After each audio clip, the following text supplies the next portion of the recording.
500 pre-race show. Brought to you by NAPA Auto Parts. NAPA, we keep America running. For decades, Hollywood's glitz and glamour has mixed with the speed and drama of racing, from Beverly Hills to the Los Angeles Coliseum to the nearby Ontario Motor Speedway, which held 9 Winston Cup races, the last in 1980, and now the California Speedway here in Fontana, the largest sports venue in California, covering over 550 acres. That's nearly the size of 2 Dodger stadiums, and more than 120,000 fans will come here and join us today in watching this race. We're located now 50 miles east of L.A., 60 miles west of Palm Springs. People live on the freeways out here. Meanwhile, California-born Jeff Gordon starts 17th. He's won 2 of the 4 previous races held in Fontana. Rookie Kevin Harvick from Bakersfield starts 13th. Many family and friends of his on hand to watch him in today's race. And we welcome you to the Hollywood Hotel, the Hotel California. Don't check out. Don't leave. We're here for you. We go to where the races are, so stick around for 500 miles of Winston Cup racing. It's on the way. Hi, I'm Chris Myers, coming to you from our mobile studio just above turn 4 at this beautiful 2-mile track, and defending Winston Cup champion Bobby Labonte will join us here in just a moment. Right now, I'm joined by a couple of, well, we'll call them racing celebrities. Oh, thank you very much. Darrell Waltrip and Jeff Hammond.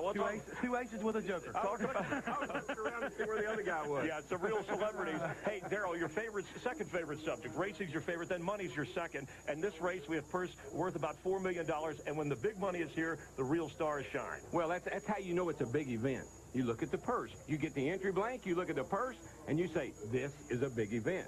Big event. Sometimes some guys rise to the occasion better than others. And Jeff Gordon has been one in the past that certainly has done that. Hey, how about the weather here? Since the weekend, Jeff, we've had 60 to 90-degree temperatures. It's supposed to be warm and sunny today. How has that affected preparation? Hot in here, man. And how will it affect the race week?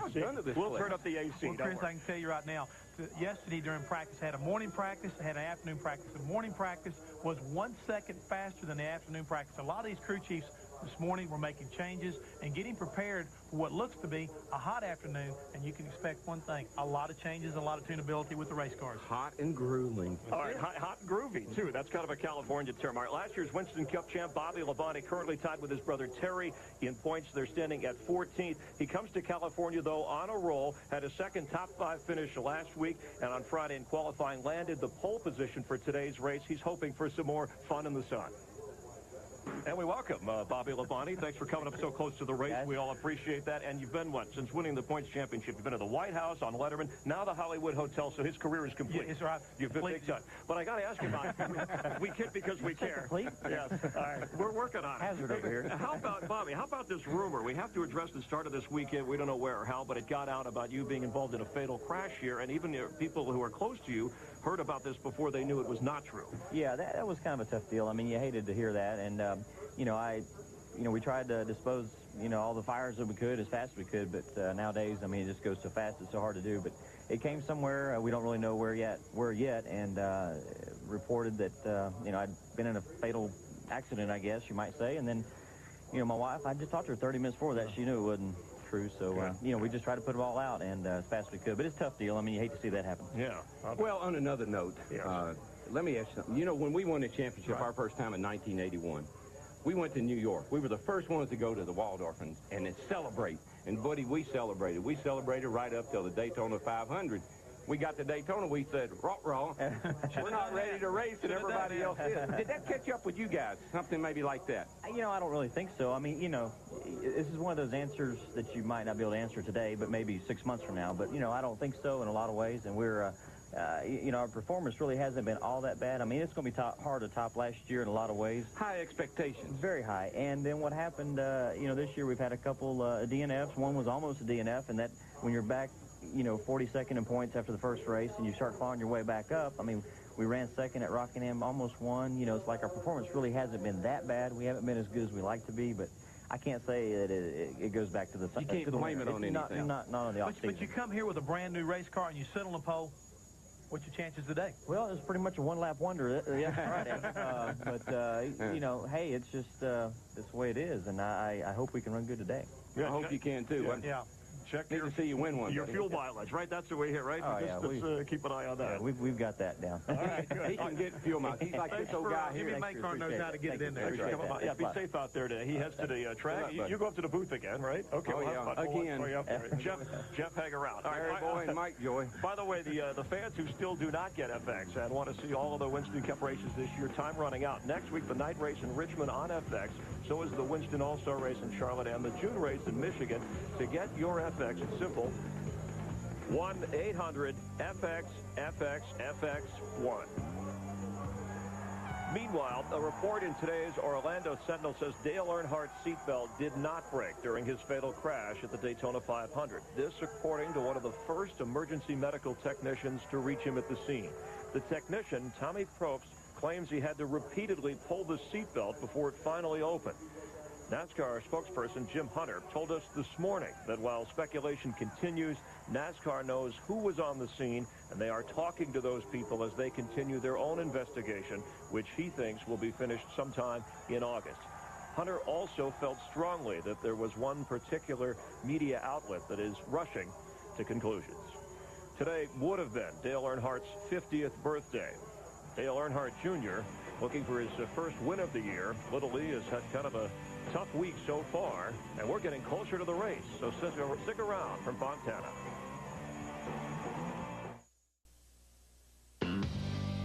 Welcome back to the NAPA Auto Parts 500 pre-race show.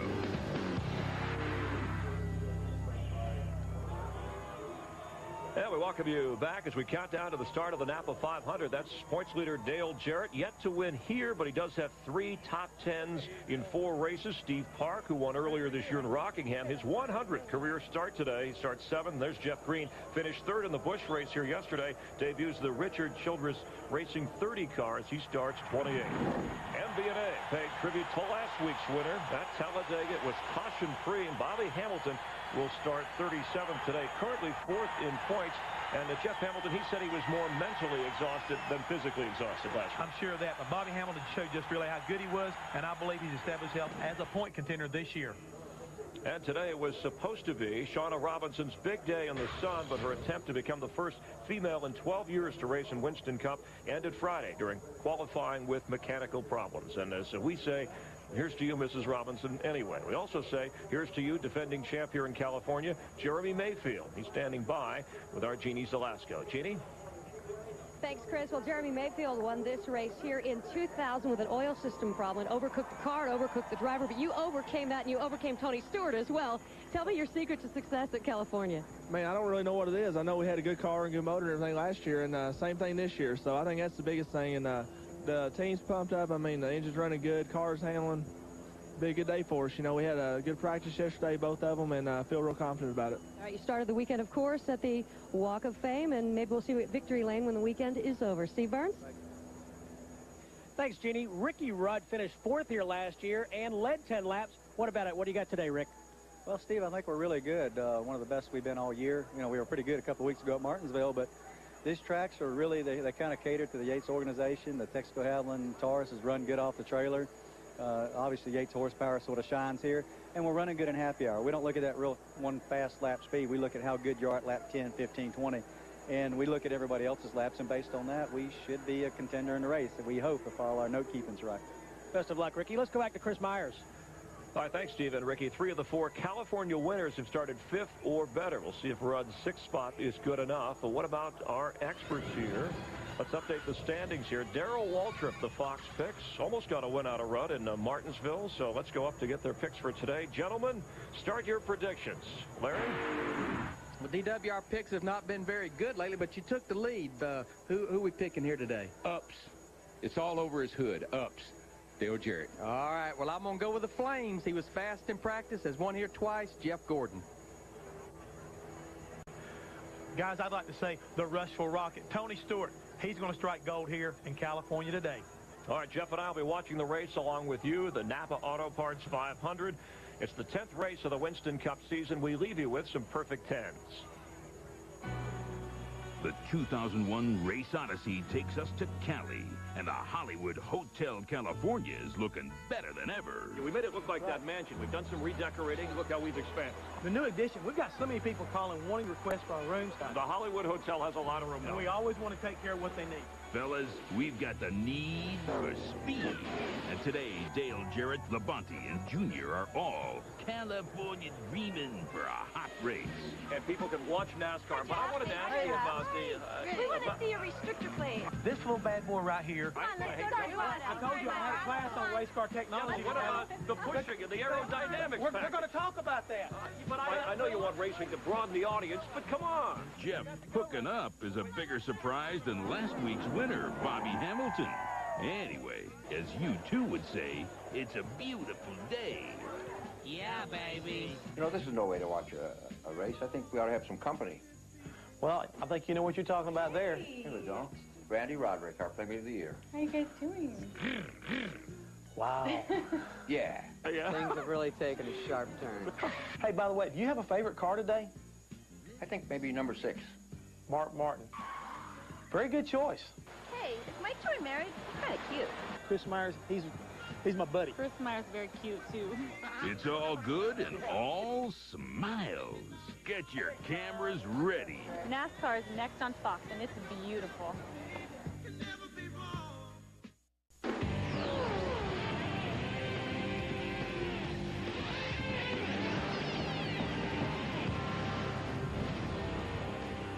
Welcome to California Speedway. This 5-year-old 2-mile speed plant plays host to NASCAR's Winston Cup Stars today on Fox. It's the 10th race of 2001, the NAPA Auto Parts 500. Well, the 60s California car culture kind of went away, but it's been reborn for this new century, and they have packed in here. 92,000 seats pre-sold. 1,700 reserved infield RV spaces, all pre-sold. This will be a huge crowd here in Southern California today. Not just cars, but recycling is also a big theme in Southern California, and this speed plant is a recycled facility. For more, to Speedway Illustrated's Dick Berggren. This 137-foot water tower is all that remains of a massive steel manufacturing facility built in World War II. In the 40s, this thing produced enough steel to create a brand new Liberty ship every single day of the week. Today, it is the centerpiece of the massive new California Speedway. 600 acres, 2 miles around. And today, there will be a record crowd here to witness a Winston Cup race. They have come by every imaginable means of transportation. Train tracks out on the backstretch brought 9,000. The rest came in by helicopter, car, truck, motorcycle. They walked in any way they could get here to see this race. And we're glad you're with us to enjoy it, too. To Steve Burns.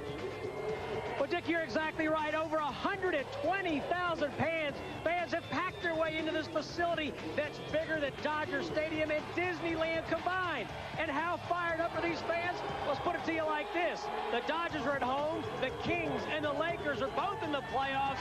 And this is the biggest sports crowd in Southern California. Jeannie Zelasco. Well, Steve, Mike Skinner, Jason Leffler, Ron Hornaday Jr., Kevin Harvick, and, oh, yeah, Jeff Gordon. They wish they all could be California races because all those guys hail from the Sunshine State. They've all enjoyed the home cooking this week. It's the Mexican food that Harvick said he was looking forward to. As for Gordon, he'll just devour the field. He owns or shares just about every record at this track, and he's won 2 of the 4 races here. How's that for home track advantage? Jeannie, the California Speedway is a 2-mile state-of-the-art facility with big sweeping corners and more traffic lanes in the 405. The layout creates few accidents, even fewer cautions. So the big storyline today could actually be fuel mileage. That's right, fuel mileage. So after 4 days in this brown LA haze, today's 500-miler could boil down to the driver who best conserves fuel and the crew who makes the best call at the right time on pit road could decide who rolls into victory lane. To Mike Joy. Thanks, Matt, and hello, everybody, with Larry McReynolds and three-time Winston Cup champ Darrell Waltrip. In yesterday's Busch race, the last pit stop, some cars took 4 tires, some took 2, some took none, some didn't even stop at all. Yeah, and you know what? Every crew chief, Winston Cup crew chief, in the garage was watching that race, and guess what, old buddy? They're more confused now than they've ever been, because all of it, nobody knows what to do. Well, and for 9 races, we've been talking about aero, we've been talking about chassis, we've been talking about horsepower. You've got to have it all here at Fontana. 2 miles, long straightaways, sweeping corners. But Matt Yoakum said it. You better start planning your strategy from the drop of the green flag. It's 500 miles. It's a grueling race, hard on cars, hard on drivers. And let's go trackside for today's opening ceremonies. From MRO, please welcome for our invocation here at California Speedway to start the NAPA Auto Parts 500, Mr. Tim Griffin. Would you join me in prayer, please? Our God and Heavenly Father, today we would pray first for each and every competitor. May you give them a real sense of your peace. May each driver and team member know of your loving and gracious care for them. Bless each one with concentration, safety, and wisdom as they compete on this track this afternoon. We also want to express our appreciation for the enjoyment that we have experienced as fans of the sport of motor racing. Through each of the difficulties and the victories that we have witnessed over the years, we have been challenged in our own lives to be people of faith and courage. For these gifts, once again, we say thank you.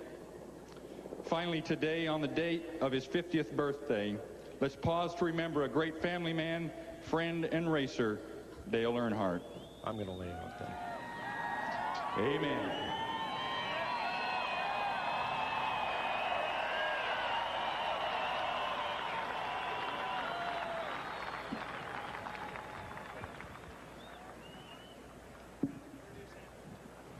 Will you please remain standing for the national anthem sung today by Rock and Roll Hall of Fame two-time inductee, member of Crosby, Stills, Nash, and Buffalo Springfield, and recognized solo artist Stephen Stills. Oh, say, can you see by the dawn's early light what so proudly we hailed o'er the twilight's last gleaming, whose broad stripes and bright stars through the perilous fight, oh, the ramparts we watched were so gallantly streaming, and the rockets' red glare, the bombs bursting in air, gave proof through the night that our flag was still there. Oh, say does that star-spangled banner yet wave o'er the land of the free and the home of the brave? How about that, ladies and gentlemen? Stephen Stills. Great.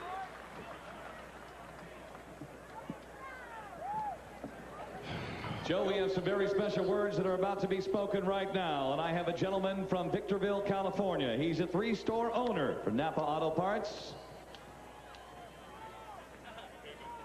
We are ready to introduce him, ladies and gentlemen, with these special words. Please welcome Grand Marshal Scott Nassif. Hey. On behalf of over 6,000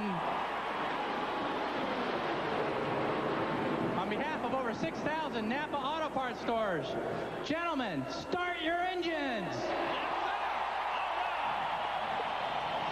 Joe Benson, Southern California, is ready to go racing as we get ready to start.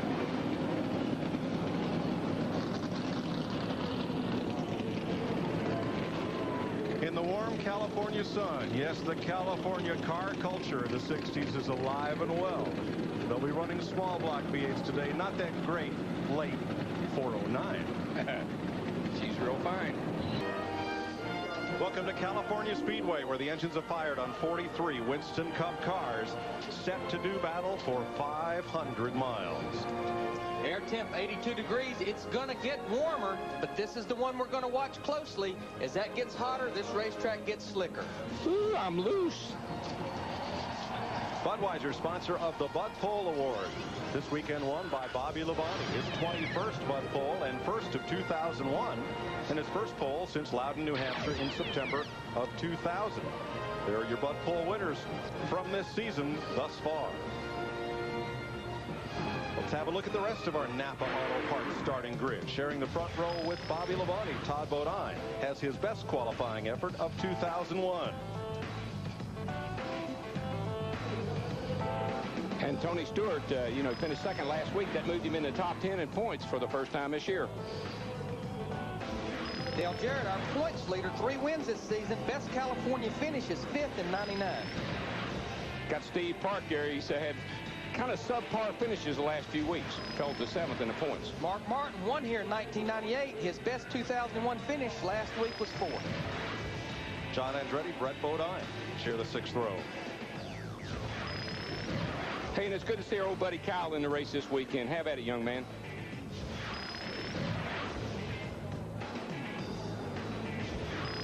Ward Burton in that Dodge, he was fastest in both practice sessions yesterday. And there's old Rusty. He's looking for a good run today in that Miller car. Jeff Burton beginning to come on this season, 26th in points, top 5s in the last 2 California races. Matt Kenseth, tough day yesterday in the Busch race. He was the defending champion of that event, but had problems.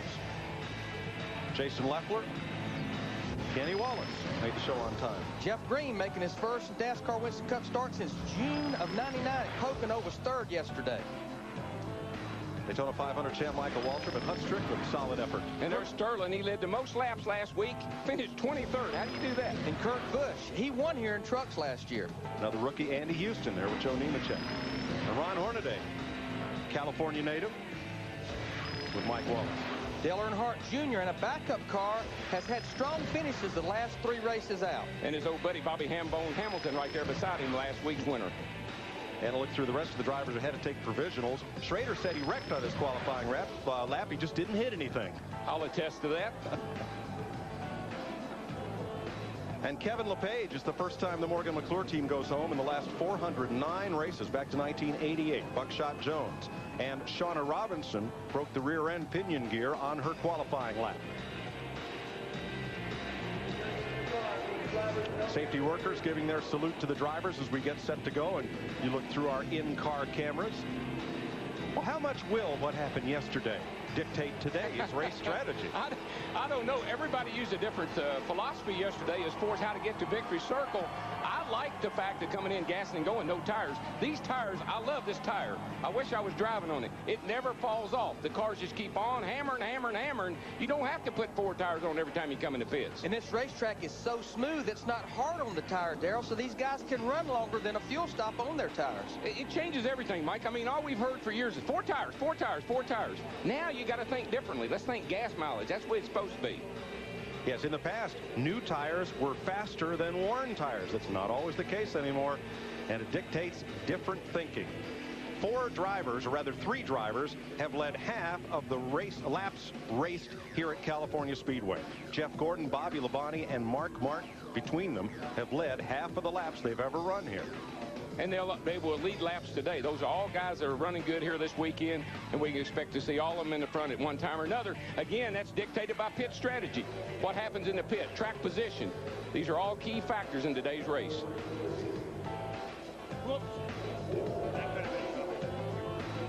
43 cars in the field.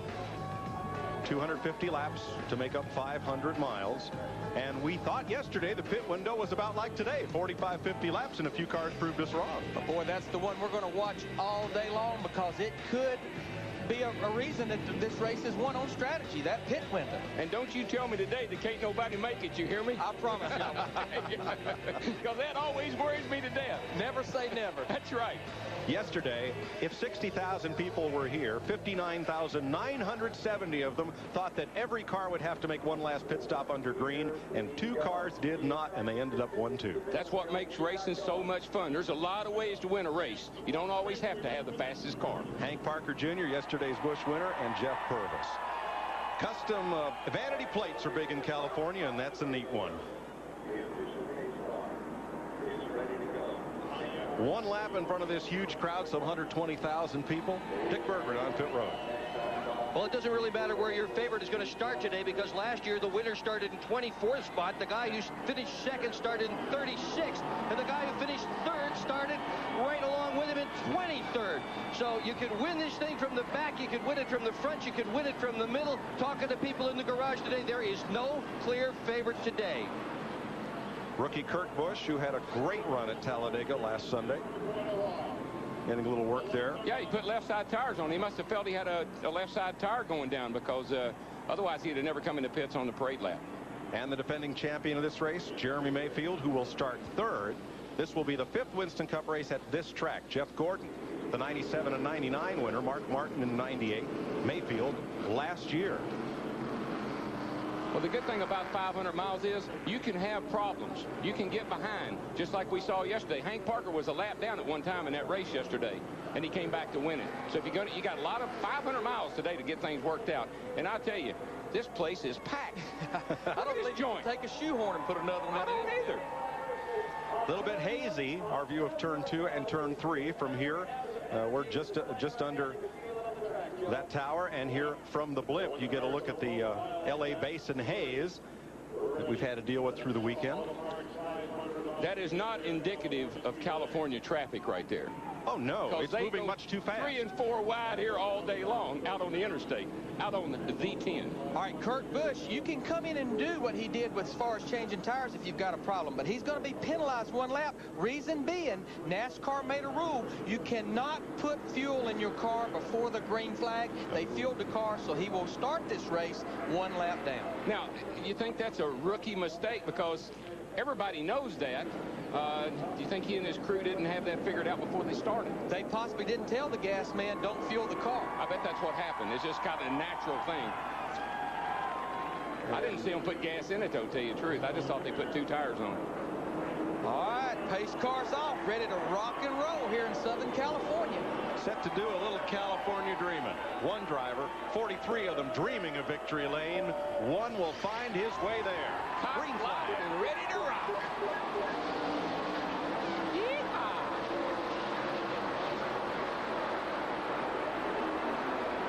Cars would like to get to the bottom of the racetrack, but they don't mind running side by side. Wide corners, couple of grooves here, no problem. How about side by side by side? You got to watch the start. These cars going in there 2 and 3 wide. Track's a little dirty from being there all night.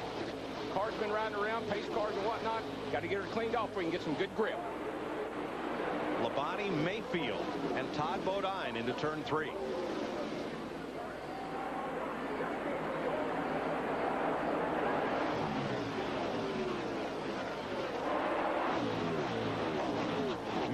Charging hard for second. Boy, look at him back in the pack there. Holy cow. Are we at Talladega still? It's all over. These guys think they're still at Talladega. Now, that's LA traffic right there. That looks like traffic on D10. On D10. I don't understand that out here. D10 to 415. Poor old Kurt Busch. He's never going to even get going here if he don't hurry up.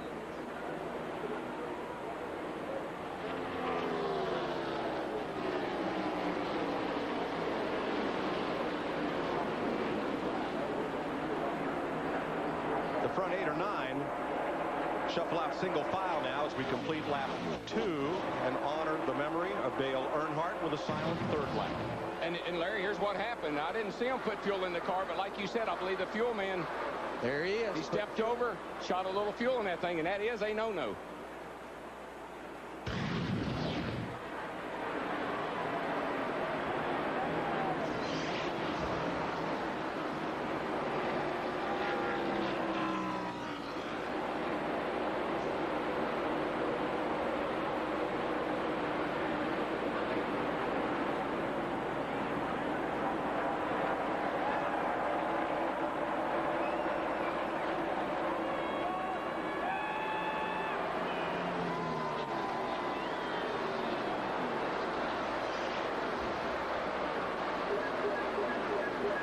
Thank the California Speedway joining in our tribute, silencing the public address system for lap 3 as the fans raise 3 fingers in support and remembrance.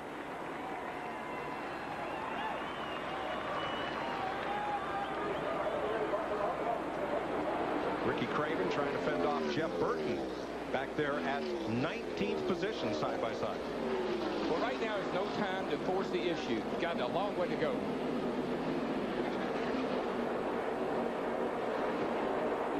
Boy, Mike Skinner had her sideways, didn't he, Larry?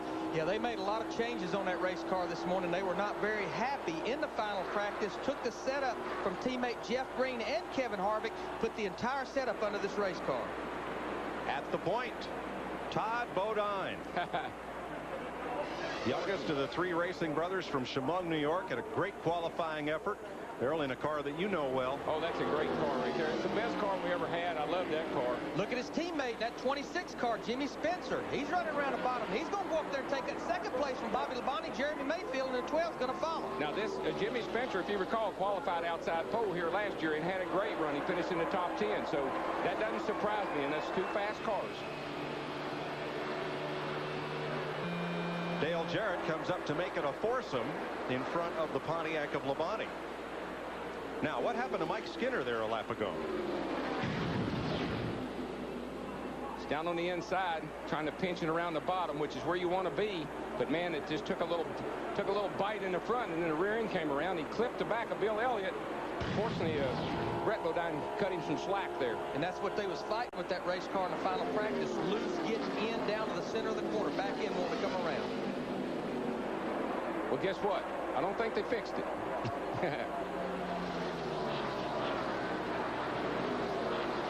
One car dropping back a bit is Ricky Rudd. He's fallen to 12th place in his Haviland number 28. Steve? Mike, Ricky Rudd has radioed his crew and said that he feels extremely loose. The crew's told him not to worry about it. The car will come back to him once the air pressure's built up. Before the race, crew chief Michael McSwain said the car was very good, but it's loose right off the bat. That's not totally unusual. Oh, no. We start these tires very low on air pressure here, and you can go very low here because the racetrack is so smooth, and it takes a little bit to build up, and the car will feel loose. New leader, Todd Bodine's teammate Jimmy Spencer, who a week ago Saturday had harsh words for Bodine for not lining up and drafting with him in the Busch race at Talladega. And you noticed that Todd did move way over and let his partner go by. Jimmy Spencer, you know what? He ran the Busch race yesterday. He ran that same line yesterday, and he's making it work today. I love to watch Jimmy Spencer. He has one speed, wide open. Spencer's the leader. Mayfield second, Bodine, Jarrett, and Labonte here in California. The NAPA Auto Parts 500 on Fox is brought to you by NAPA Auto Parts. NAPA, we keep America running. By Budweiser, the crisp, clean, refreshing taste you'll find in no other beer. This Bud for you. By Valvoline Max Life, the first motor oil formulated for higher mileage engines. And by KFC. 11 laps complete here in Fontana, and for the fourth time in 2001, Berwick, Pennsylvania's Jimmy Spencer is in the lead. But the man on the move from 17th starting position, the two-time winner of this race, number 24, Jeff Gordon. This is a car that was brand new back in Atlanta in March. I talked to Robbie Loomis, his crew chief, this morning, and he told me, I asked him, I said, Robbie, have you changed your setup from when you run 11th here a year ago? He said, Larry, we've changed everything. He said, a year ago, Robbie, Jeff Gordon, and myself, Robbie Loomis, we just was not communicating good. We finally got that sorted out, and they're sure showing it now. Yeah, that thing is really getting down in the corner. I like the way he's easing it down in there. He's floating it, as they say. And he's making slow but sure gains on the race leader. There's the interval from Fox Tracks. And one thing I think we're going to see before this day is over with, we are going to see two very, very distinctive racing grooves. One real low right around the white line, and another one maybe, just maybe, right up next to that concrete wall. These tires are harder. They don't get quite the grip they used to, but they stay with you longer. They give you the confidence that you can move around on the racetrack, and I like that. Tony Stewart started fourth. He is running seventh, Dick Berggren. And his problem is that he is lacking in forward fight, Mike. They changed the entire setup on that car this morning, including four springs, nose weight, wedge, sport shocks, track bar. They changed just about everything they could change to try to make it faster. Instead, it's not as good as it had been. Oh. And what lack of forward bite means, when he goes to the accelerator, the rear wheels are not hooking up to the racetrack. They're all but wanting to spin. And what it is you try to get the car to turn here in the middle of the corner. In order to do that, you loosen the car up, trying to get it free through the center. When you do, Larry, you know you give up forward bite. And it's a fine line there between two. Very fine. Move the trailing arms up and down and stuff like that is what makes a difference. Now just ahead of Gordon and Todd Bodine there running 5th and 6th. Bobby Labonte, our pole sitter, has dropped in line in 4th. Matt? And Mike, the complaint is the exact same for Bobby Labonte as his teammate Tony Stewart. He's needing some forward bite. The car just a little bit loose. They're hoping to pit about lap 45. A number of teams this morning were concerned about fuel mileage. Some could only go 44, others to 50. Most would like to pit about lap 45 to get a good reading. And that's what the 18 will do as well. Jeff Gordon moves past Labonte. Yeah, he just slowed down. He pulled over and let him go. Just faster. Smart driver. Got a word from his spotter. Let him go. Don't race him now. And what will happen when those rear tires will not accept the power and you can't put it down coming off the corner, it makes it look like the motor's weak down a straightaway because you get such a slow start at the beginning of the straightaway. And that's where gear selection, again, is so critical. You got to have a different gear than you think you do. Larry, I had a philosophy. I've won a lot more races with too low a gear than I have with too high a gear. Oh, yeah, and the race pace slows down. That old low gear will be better, too. She'll come to you. Jimmy Spencer has opened up a 1.7-second lead, but that's not a license plate below the bumper in that front grille, Dick Berggren. No, it's a piece of paper, Mike, and so far, at least, they've had not a big problem with the overheating, but as crew chief just called him and told him to turn the fan back on, the temperature is climbing up ever so slightly. Jimmy Spencer, your leader. Now, that hole down there is for the oil cooler.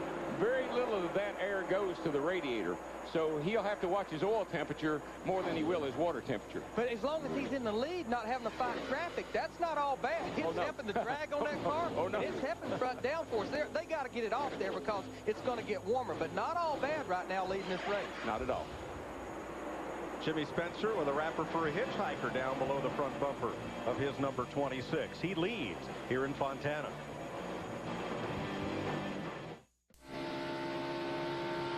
Welcome back to California, where Jimmy Spencer leads defending race champion Jeremy Mayfield. Dale Jarrett, Todd Bodine, Jeff Gordon on the move, and Tony Stewart. I'll do my part, Mikey, but you need to do yours too. Well, Dave Blaney's trying to do a couple of jobs here. That's old dirt track trick. Reach out there and pull that tear off. It's worrying him to death. It's very distracting. That's a tear off they would normally tear off about halfway through the race to clear the windshield back up. Those things are, they have adhesive backs on them. You put them on with water and then squeegee them down, and sometimes they get a little moisture on them and they come loose. It's like driving in New England in winter where you got to reach around to clear the ice off the wiper every time it comes around. Really? Yeah, I'm afraid so.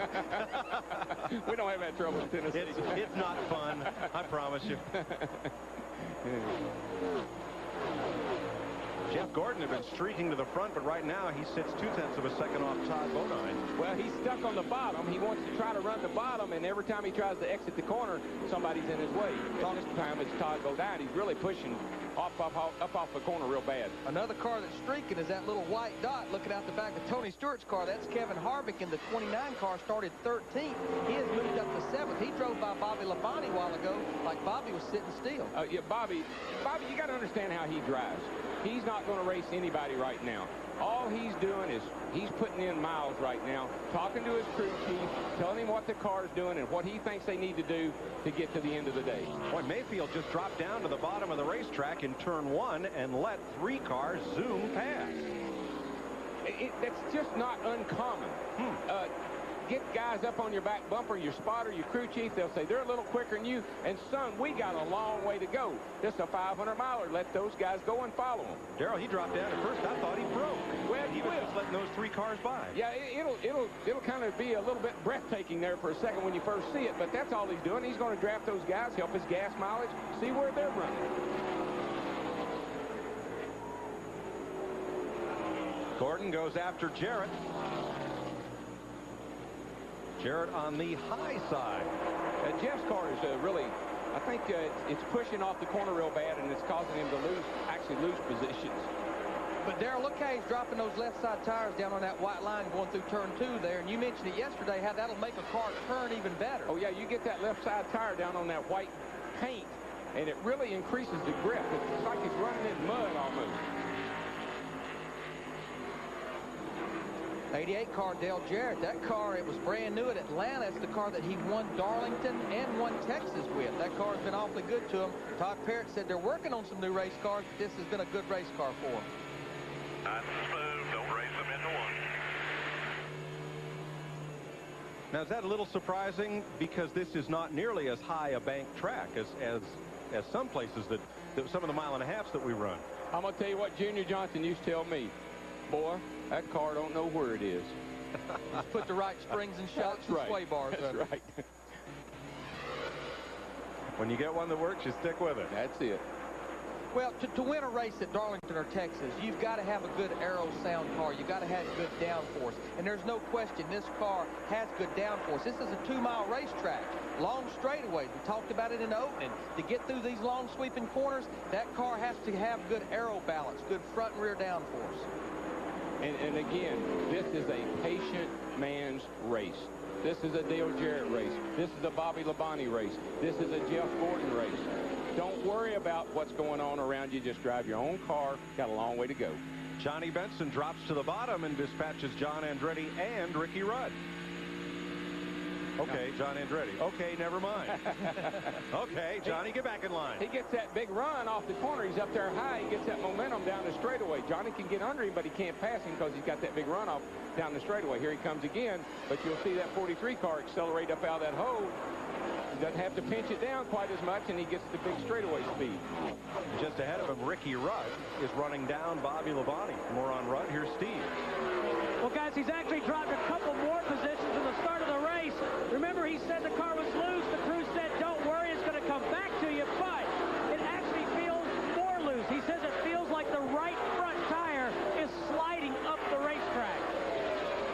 Hey, that's good news. We can fix that, can't we, Larry? We can fix loose here, I think. It's when it starts pushing and not turning, it gets to be a handful. Just let a little air out of that right front tire. That'll make it big. But this has been the nature of this harder tire with Goodyear. The tire we've run here the last 4 years, it's been a softer tire. We grip the racetrack and we always fought push, push, push, won't turn. This harder tire seems to be a looser tire. Which it would. I mean, it just the whole car slides a little bit more. And that's why some guys like it and some guys don't. That's why you got to change your setup a little bit. Lap speed 172 miles an hour, but at the end of the front straightaway entering turn 1, some of these cars are touching 200 miles an hour. Oh, please steal my heart. 200 miles an hour down in the corner. This place is fast. It is. Boy, look at Jeff Gordon all the way at the bottom of the racetrack. He has been trying and trying and trying to get by Todd Bodine. He's backed off and let his tires cool down a little bit. And here he is making a run at him again, but he hadn't been able to. A little over 200, almost 240.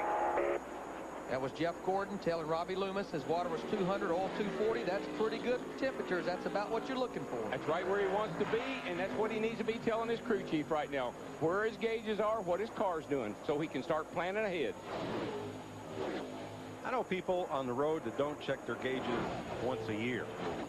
I've had drivers 200 miles an hour. Drivers that just did that as well. Every lap, yeah. I know a lot of drivers that don't check them either.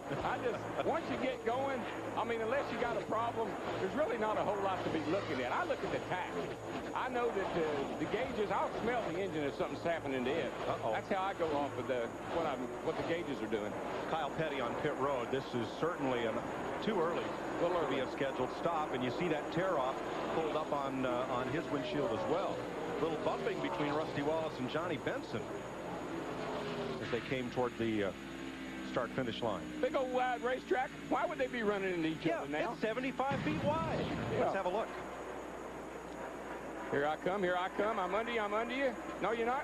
Whoa, they never touch. Rusty was right at Johnny Benson's left rear quarter panel, got him a little bit loose, didn't touch him, but just took the air off the rear spoiler. The rear wanted to come around him. Yeah, that's a trained professional in that 2 car. It's going to be a long pit stop for Kyle Petty. Finally, he gets away and will go back into the race, losing a lap in the process. We'll be right back with NASCAR on Fox. The NAPA Auto Parts 500 on Fox is brought to you by NAPA Auto Parts. NAPA, we keep America running.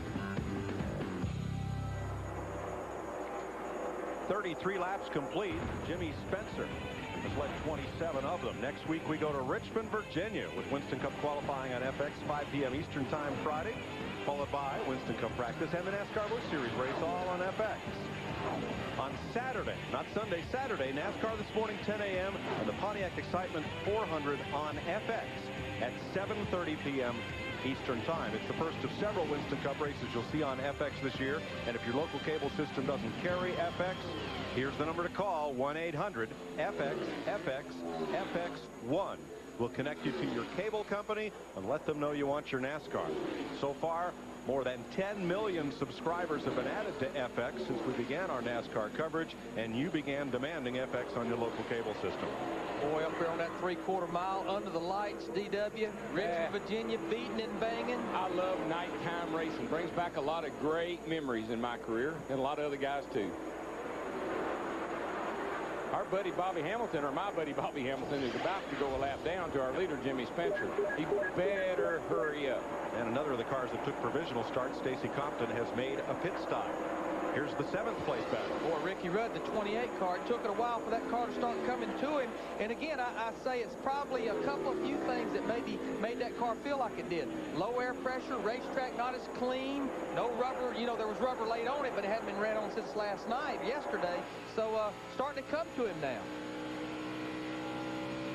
Jimmy Spencer has started this race off much like Greg Biffle started yesterday's Busch race. Biffle, in 30 laps, jumped out to a 6.5-second lead.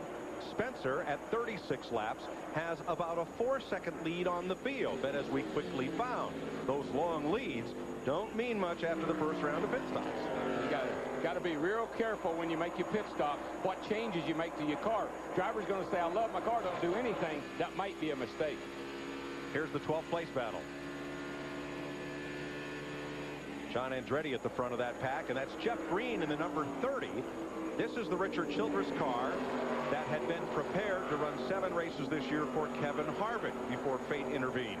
Look at Casey Atwood in that 19 car, that Dodge. He's going to pull Mark Martin with him all the way to the bottom of the racetrack, off the corner. That's hard to do off turn 2. And carry a lot of speed it is. Get that car bound up around the bottom like that. I see lots of guys moving way up the racetrack like Ward Burton's doing right there. And you can see those cars ahead of him. They're hunting that high groove, hunting some fresh dirt to run in. You know, even though this is not Daytona or Talladega, we've seen speeds at almost 200 miles an hour. Mark Martin in the 6 car tucked up behind Casey Atwood. The draft plays a role here. Oh, yeah, and you got to be careful and don't suck the guts out of that motor, because that draft will really pick up the RPM down these long straightaways.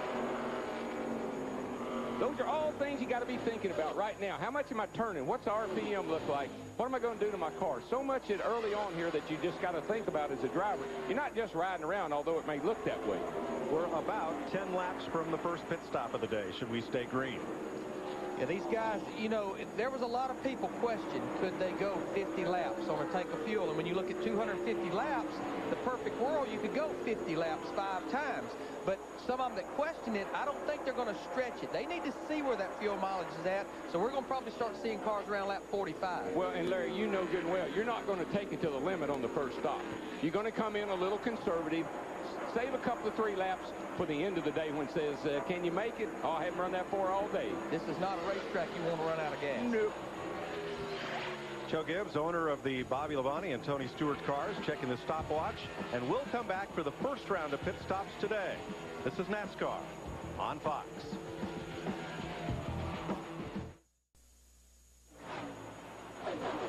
Welcome back to the NAPA Auto Parts 500 on Fox. Green flag pit stops have begun. A lap ago, the Cal Wells teammates, Ricky Craven and Andy Houston, were in. Now Brett Bodine and Hut Strickland and Kenny Wallace come to pit road.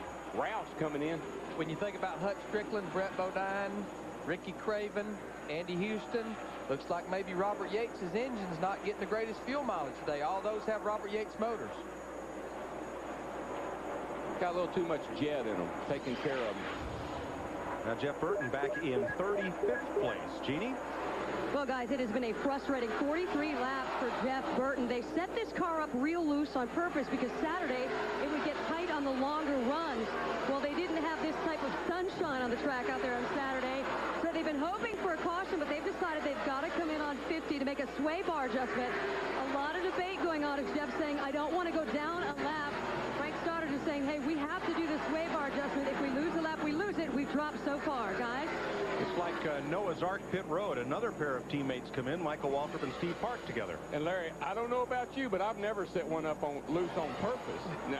Not on purpose. Matt? Steve Parkin dropped outside of the top 25. The problem, his car was very, very tight. Paul Andrews told me they were going to make a wedge adjustment and air pressure adjustment on this number 1 car. He's down and away as he pulls out right in front of the number 15 car. His DEI teammate, Michael Waltrip, the 66 of Todd Bodine, pulls into his pit stall. I spoke with his crew chief, Larry Carter. He said Todd was complaining his car was just a little bit loose. They were going to adjust with air pressure. About 1 pound out of the right rear, he stalls the car as they come around to the left side.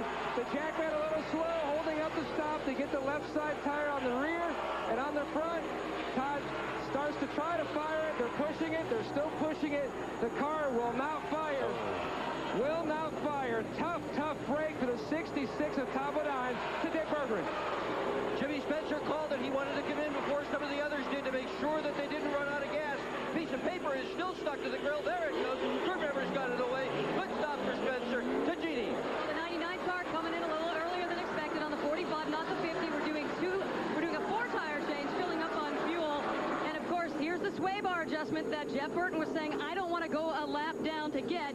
But his crew chief, Frank Stoddard, saying, we have to do it. Just be patient. Stay in there as we're making this adjustment. And he's on.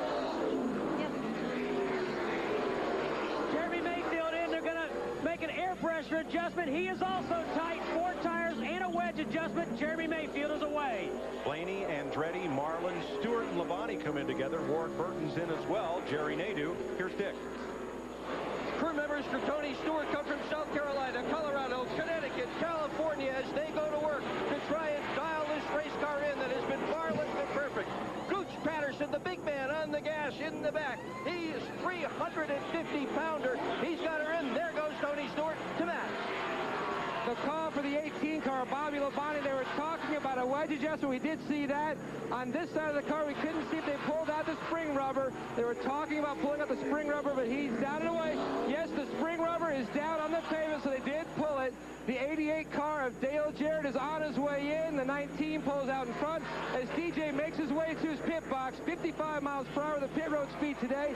He, too, is a little bit loose. They're going to adjust with air pressure in the rear. They were talking about different adjustments. A lot of people talking about things because the happy hour yesterday was lengthened to a 45-minute session late in the day. They had 2 different sessions. They had 2 different notes to go by. The 88 is down and away. To Steve Burns, 14 seconds. Matt, his teammate Ricky Rudd on pit road. No chassis. He's got 4 tires. Bobby Burrell on the front tires. Ray Holm on the rear. And the 28 is away. Most of the 2-car teams came in together except the Childress and Hendrick and Penske teams. Most all the other 2-car teams stopped at the same time. Gordon's in. All of these are fuel and 4-tire stops. Everybody changing 4 tires. We've run 50 laps. They want to look at all 4 tires on these cars, see if, you know, what the tire information gives them. And the guys that were struggling, this is, man, you can't wait for that first stop. Fix this thing for me. Help me, please. Jeannie?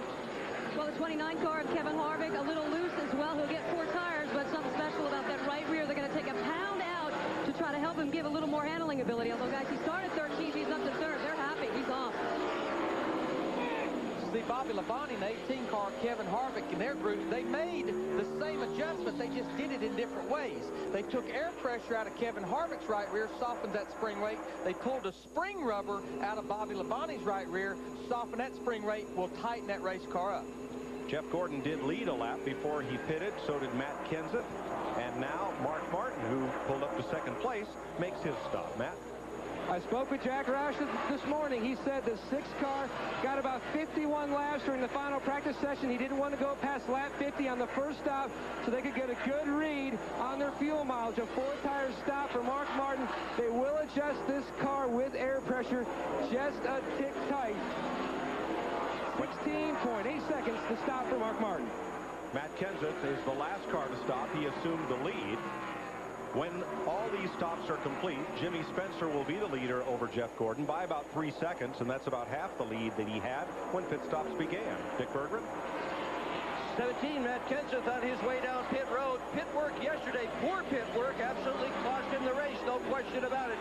That was in the Busch Series. This is a different crew working working on this car, but they surely know better than to let Matt Kenseth down this day. He has been one of the strongest competitors of all. They changed a pound in the right rear tire, 4 tires fuel. That's all they're going to do. Boom, Kenseth's off. 14-4. Good stop. Well, one thing I'm seeing with the Roush cars, you got Matt Kenseth, Kurt Busch, Mark Martin, and Elliott Sadler, who runs the Roush motor. These guys must be getting pretty good fuel mileage. They have stretched it. Now, look at this guy right here on the 99 car. What he's doing, we talked about a sway bar adjustment. They are unhooking the rear sway bar. This really will tighten a race car up, and you have to have it flat on the ground before you can unhook it because it has heim joints, and it would be bound up with it jacked up. So Burton back out on track, and I don't believe was able to hang on the lead lap with the extension of that pit stop. Jimmy Spencer has come back to the lead at 51 laps. Jeff Gordon is second. Dale Jarrett, Ricky Rudd, and Tony Stewart are the top 5 after our first green flag round of pit stops coming between laps 46 and 50. So 50 of 250 laps complete here at California Speedway and the NAPA Auto Parts 500 on Fox. The NAPA Auto Parts 500 on Fox is brought to you by Team Monte Carlo, the cars more champions depend on. Chevy will be there. Yeah, welcome back with Jeff Hammond, Chris Myers, the Hollywood Hotel, our mobile studio. We are trackside, keeping an eye on things. Jimmy Spencer, who never forgets, by the way. Never forgets. Right, he pointed that out. Yes, he did. Started 9th today. He finished 7th in the Busch race yesterday, took the lead on lap 7, and still has the lead. How about the weather conditions? We touched on it in the pre-race show, how they've been different throughout this weekend. You can see right now, early on, that some of the cars are struggling because of that fact. They didn't guess right on the chassis setup, and it's really, really big here. All of a sudden, the leaders come around. He's right on. He's getting the job done, and he's lapping people already. So, Chris, the weather's already bit guys. All right, and as you see, the leader, Jimmy Spencer, also worth pointing out, our current points leader, Dale Jarrett, who is running 3rd in the UPS car, had quite a busy week. On Wednesday, was having lunch with NASCAR President Mike Helton in Washington, and the president, George Bush, invited them into the White House. You gotta be kidding. In the Oval Office. George Bush, a big fan of NASCAR, even though they go to the left a lot in this sport, of course. And then on Thursday, Dale Jarrett shot a commercial for Outback with his teammate Ricky Rudd, and he was so busy with then he had to get ready for the race. He turned down Laker playoff tickets. No, he didn't. Yes, he did. He didn't call us. No, well, we would have used it, but he's enjoying California so far. Let's go down to the track and Dick Berkman. Jimmy Spencer's crew did exactly what they had to do. He came into the pits leading. Now he is back in the lead again. Tires off his car look just terrific. Car is running well. Water temperature is stabilized. Everything is going well for him. To Steve Burns. Dick, after Ricky Rudd made his pit stop, crew chief Michael McSwain said the tires have said the same thing you did. Remember, he said felt like he was loose, sliding on the right front. The tire specialist made all their measurements and checks of the tires. He said, just keep digging. Right now, the car's running pretty well. Let's go to Matt. Conversations with Bobby Labonte, the pole sitter, and his crew chief, Jimmy Maycar, about that number 18 Pontiac. The car is still very loose on entry and loose off. They did pull a spring rubber on the right rear and made a wedge adjustment, but Bobby says the car is still very loose. Good Genie's Alaska. Well, Matt, coming into today, Kevin Harvick has run 5,511.62 miles. Busch and Winston Cup combined, and these are some of his favorites because this is in front of his hometown crowd, he calls it. He grew up in Bakersfield, not very far from here. The good news is he gets to eat his favorite Mexican food. The bad news is all the people. Labonte slides across the infield grass toward the start-finish line and is going to straighten it out, but caution is out. He got hit by somebody. I couldn't tell who it was. I just saw him spinning. First caution of the day comes out at lap 58. Now the leader is that gold car of Jimmy Spencer. He has not taken the caution flag. So here are some cars getting laps back from Spencer. Now with that last change, we'll leave what we had. Go back to where we were. Yesterday in practice, Labonte had a spin off turn 2. No contact, no damage. No help either. No. I think he got a little help this time. Let's see what happens here. I believe he slides right up in front of the 30 car, and they make a little contact. Exactly what happened. He was definitely chasing his car up. Yeah, he was. That's what the cars do here. They'll come off that corner. You got the throttle wide open, and it just wants to take. You got to use up every bit of the racetrack. Unfortunately, somebody was in his way. Darrell, was that a world-class save to keep that car, get that car right. pointed right? Maybe he practiced that move yesterday and when he spun yesterday. Now, when you pit under green and everyone takes 4 tires, you can't gain a lot of time and positions on pit road, but you sure can lose some. Oh, yeah. Todd Bodine really lost a ton of time on his pit stop. Look at that. Came in second, came out 23rd. Made a big difference right there. And what we got to remember, he very well could have gotten in and out of the pits good, but the problem was when we went to leave his pit box, he lost all that time. But look at Jeff Gordon. He always does a good job getting in and out of his pits. Now, that time we show in the right-hand column, that's in lap, the lap he comes into pits, and the out lap and the pit stop all combined. That's getting slowed down, getting back up to speed, everything. The pit crew work and the driver work. 2 laps, including the pit stop. Right. First caution of the day for Bobby Labonte's spin. No damage. Very fortunate. Very, very fortunate. Now, if you were just in the pits 10 laps ago, will anyone stay out? Everybody's going to be in at least getting fuel. Darrell, I want to give you 2 tires, but what you got to be careful if you've been loose. You can't change just 2. Dick Berggren. Jimmy Spencer's crew, Terry Spaulding on the front tires, Bill Kerwin on the back, Bill Thomas on the gas, Wayne Jenks on the jack, in a 4-tire change. 1 round on the track bar to try and tighten the car up, and let's go to that. 88 car, Dale Jarrett in. Mike Trower coming around.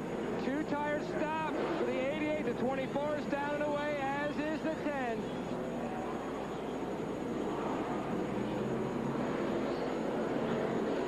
Steve Park completes his stop. Quite crowded on pit road, but the pit boxes where the cars stop are about the largest we see on the whole circuit here. There's plenty of working room. Oh, yeah, you got plenty of room here to work around the car.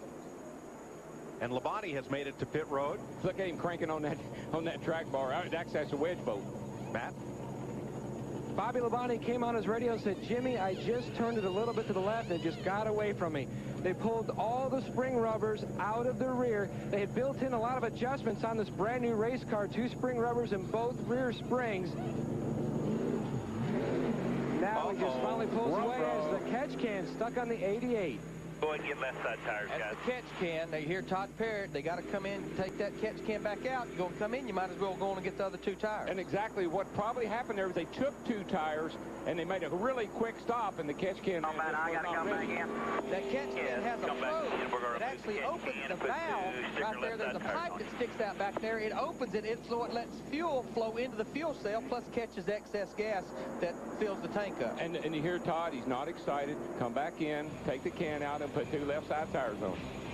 So Bobby Labonte spins after sliding up track in front of Jeff Green and puts us under the first caution of the day in the NAPA Auto Parts.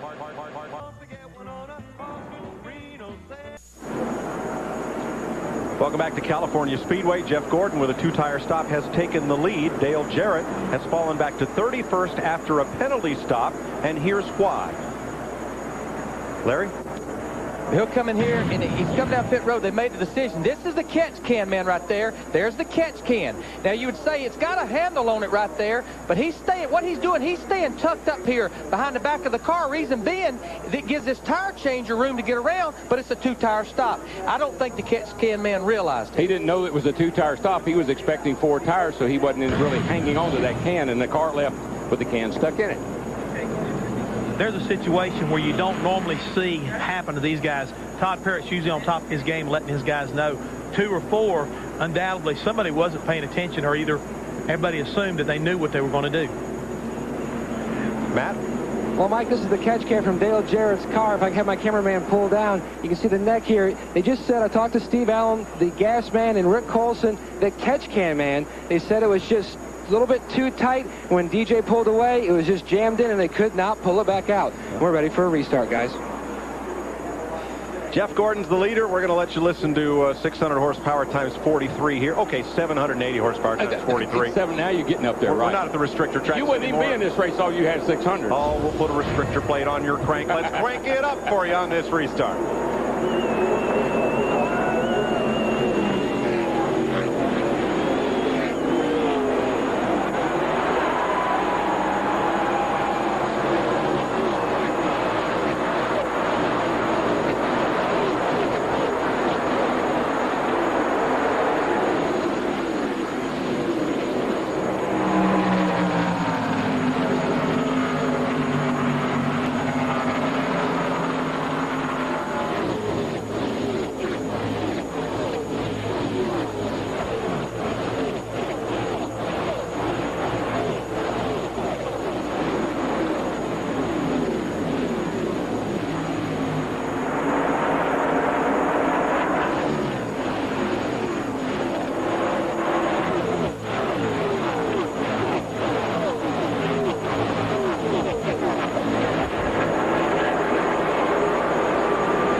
Johnny Benson trying the inside on Jeff Gordon for the lead as Mayfield with him.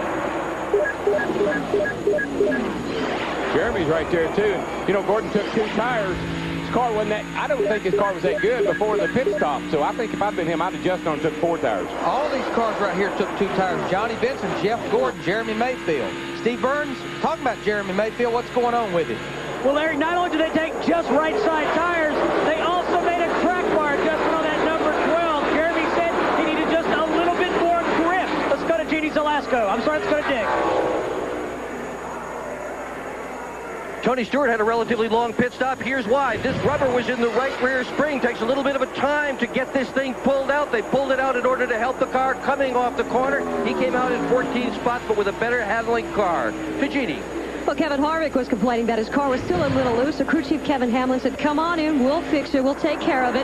Now, of course, they had an air pressure adjustment. The first pit stop, more air pressure adjustments. This time, just 2 tires to that right side. They also took a rubber out of that right rear, and the drama continues for the 99 car. Jeff Burton, still loose, going in and out of the turns. They worked on that track bar again.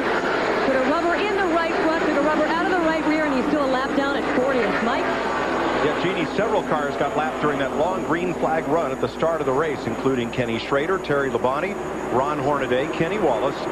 Burton and Petty, due to pit stops, are a lap down. Elliott Sadler, Bobby Hamilton, Stacy Compton is 2 laps back, and Kurt Busch was penalized a lap before the green flag for making a stop before the green and adding fuel to his car. He's up here right now in that 97 car trying to get that lap back.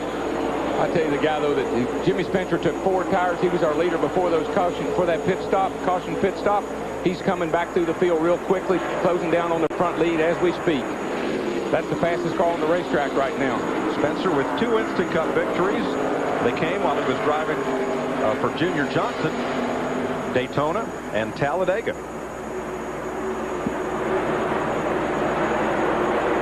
Mayfield going after Gordon.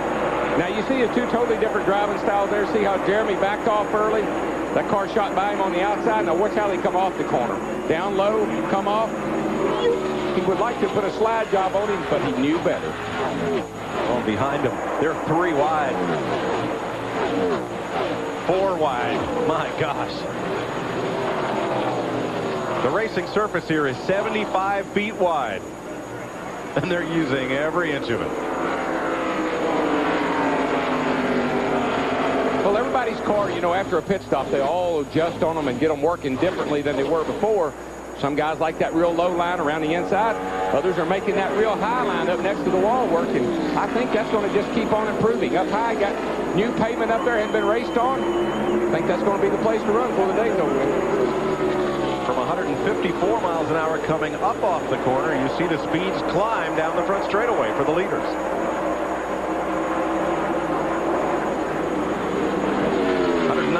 Entering the corner for Mayfield. Wow, that's fast.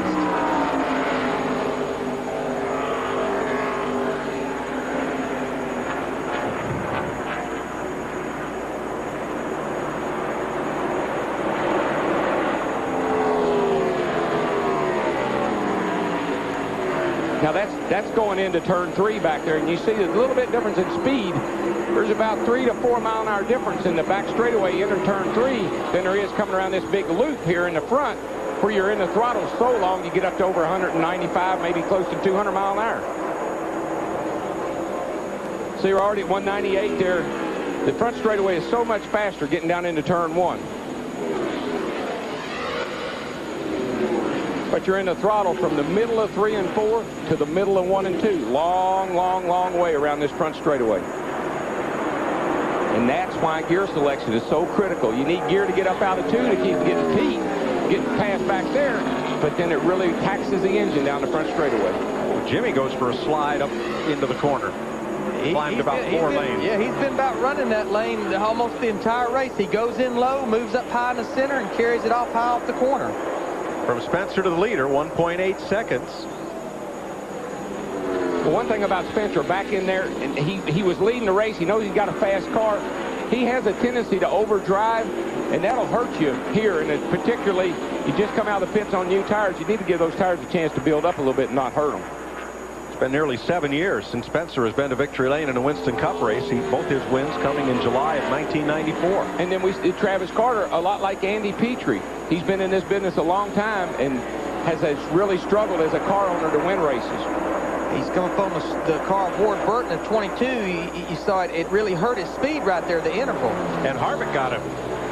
Harvick had momentum and jumped right underneath him. Harvick gets that good swing down. He runs down the hill and gets momentum and takes the position away.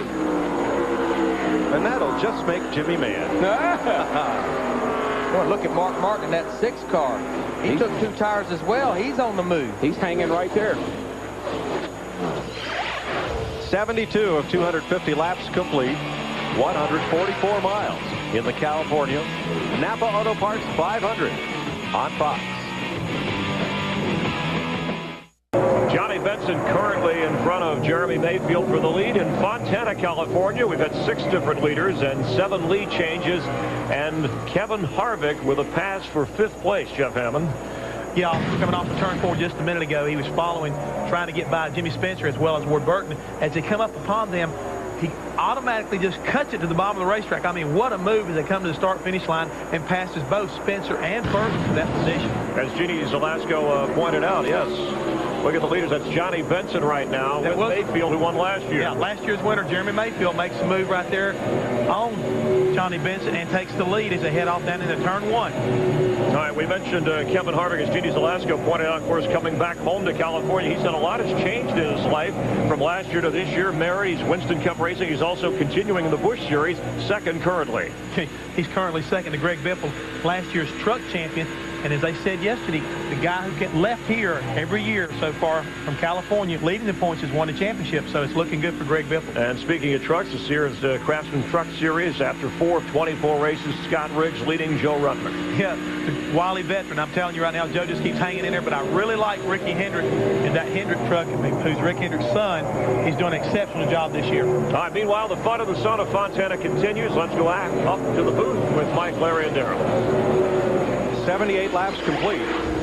156 of 500 miles they'll run today. And there's Jeff Gordon, who is back there in 3rd place after that 2-tire change. And the fastest car on the track right now, by the way. He's closing up on those front 2. He and Jimmy Spencer have been running better lap times than the 2 lead cars have, and it's starting to show as he closes up on the lead. And again, they're running 2 distinctively different lines. He's up high right around the top. These lead cars, Mayfield and Benson, are kind of running the low line. Let's see Matt, what's the 10 got going on, bud? Well, DW, for the first 47 laps, Johnny Benson was tight on exit. When they pitted on lap 47, they made an air pressure adjustment. And then on that last stop, they went from 8th to 2nd. They have 2 new tire changers they picked up this week from the 43 car. Right now, they feel like that the 12 car of Jeremy Mayfield is a little bit better. Benson told his spotter, Dale Cagle, to tell Mayfield's spotter that he will not challenge him. He'll just dive on by and duck in behind him because it's too early in the race to battle. Nobody told Jeff Gordon. Well, he's up there battling. They're running 2 different lines, and Benson pulls down and gives him the outside. He gives him that run off the corner that he needs to make the pass instead of sliding up in front of him and trying to block him. See, Gordo's car was real tight around the bottom. He kept trying to pass Todd Bodine underneath him. He couldn't never do it. Now he's got it up high and freed that thing up, and he's flying now. You want to talk about how mistakes on pit road can just take your day from the pit house to the outhouse.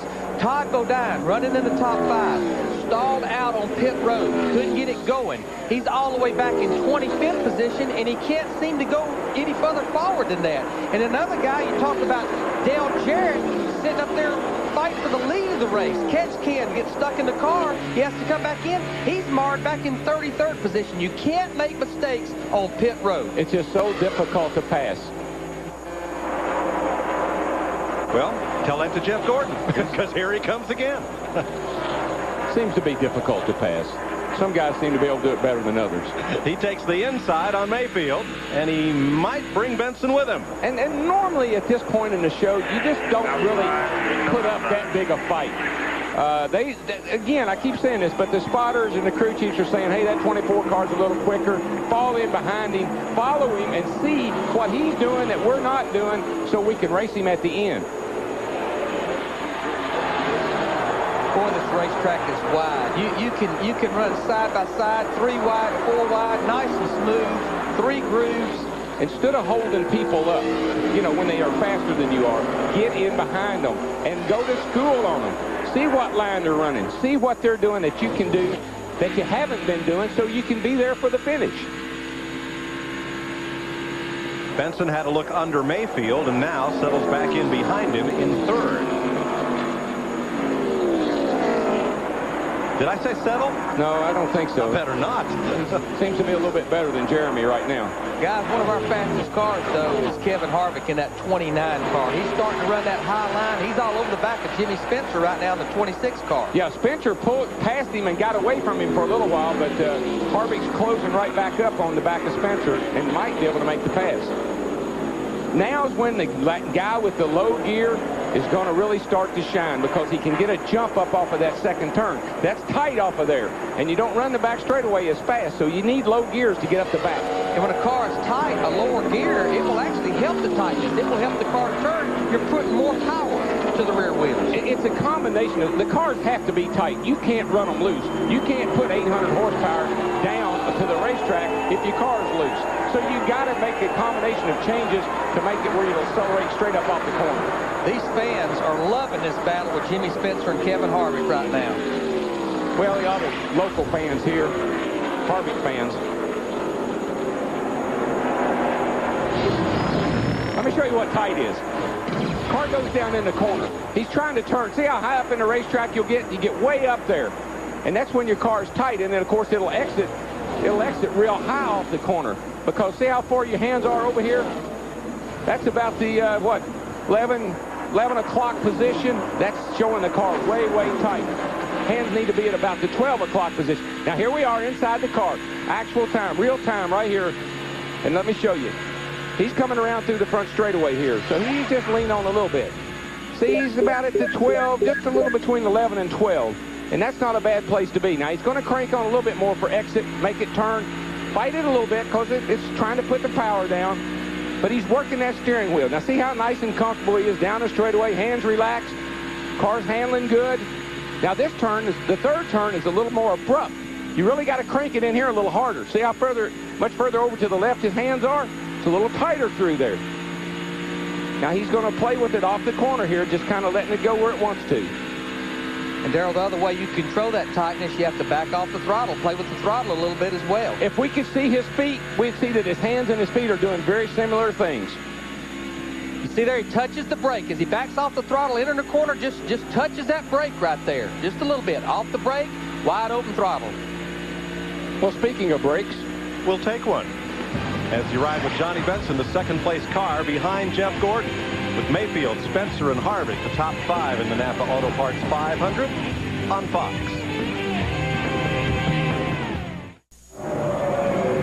Welcome back live, Fox Racing from Fontana. Jeff Gordon, who's won this race twice before, California guy, has the lead at the moment over Johnny Benson, Jimmy Spencer 3rd. Let's do a quick recap and take a look. Jeff Burton, Jeff Hammond. Yeah, they're unhooking the rear sway bar. The car's so loose, they had to unhook it, and a guy getting loose off of turn 4. Bobby Labonte spun. Another guy not doing very well, had to come back in. Dale Jarrett, current point leader, had the overflow can caught, had to come back in and remove it before we could go back out. And right now he's kind of stuck back in about 33rd position. All right, let's look at the guys who have pushed forward as we ride along with Dale Earnhardt Jr., who started 27th. Now he's creeping up to 10th, and he had all kinds of problems. Remember, he had an engine go out and then blew a motor in his backup car yesterday. And also crashed the car. Also the 77 car, Robert Preston, doing exceptionally well, moving up to 41st, up 34 positions to the 7th position. Also, Bobby Hamilton Jr. using a provisional who started late. And look at Presley as he is improving quite a bit. He's doing really good here. Like I say, running the 7th position. Again, he's one of the guys who crashed the car early on and had to bring a backup car out. They've done an extremely good job. And, Darrell, what can you say about guys like that right there? That really puts a load on the driver's shoulders. Well, it does. It's hard on everybody's confidence. You know, when you wreck your primary car, that puts you in a hole. Then you put your backup car out there to qualify. It wasn't right when he qualified. He goes out for a happy hour and blows the motor. So, you know, I guess he might say maybe it can't get any worse than this. Talk about a couple fellas who had problems early. Bobby Labonte spun on lap 58 to bring out the only caution so far, and he's running 30th. Right behind him, Kyle Petty made an unscheduled pit stop. They worked on the left side of the car and removed a loose tear off. So Kyle is 1 lap down. And also in the It's Not Our Day, Not Yet department, Dale Jarrett, who had that catch can problem on his pit stop. For more on Jarrett's teammate, Ricky Rudd, here's Steve. And Ricky Rudd on the last pit stop, Mike, that everybody made, he took 4 tires. Crew Chief Michael McSwain thought about taking 2, but an interesting philosophy. They said, let's watch what the other cars that take 2 tires do. Michael said it's too early to try to gamble on that. And the 12 car, which is pitting right in front of them, took 2, and they liked the results. Smart move by Michael McSwain. He didn't want to be the guinea pig. No, but let me tell you about 2 tires. They will be as good as 4 tires for a while.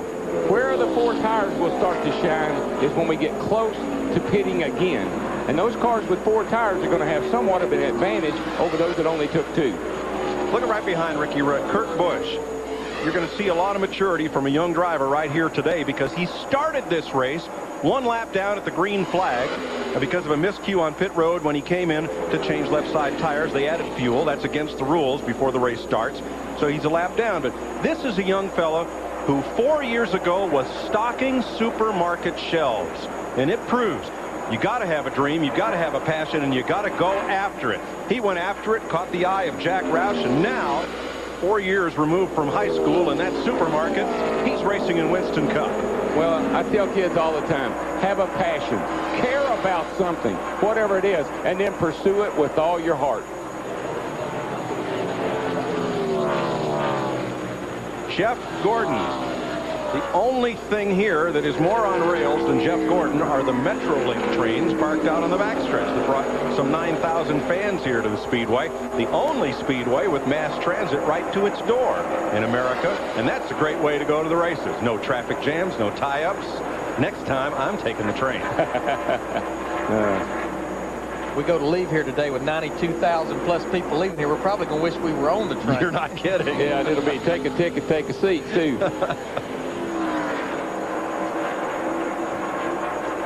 Now, we talked about Robert Presley and Dale Earnhardt Jr., who started in provisionals. Both are in backup cars. But track position, their crews rolled the dice on that last caution and changed 2 tires on these guys. And we're only about 15 laps away from the next pit stop. So these guys made up that ground by pit strategy.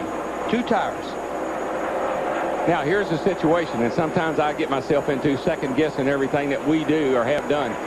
I've got to take 4 tires under green if I'm Jeff Gordon, because I only took 2 under that last caution flag. But if I'm Jimmy Spencer, I can take 2 tires right sides because I took 4 under caution.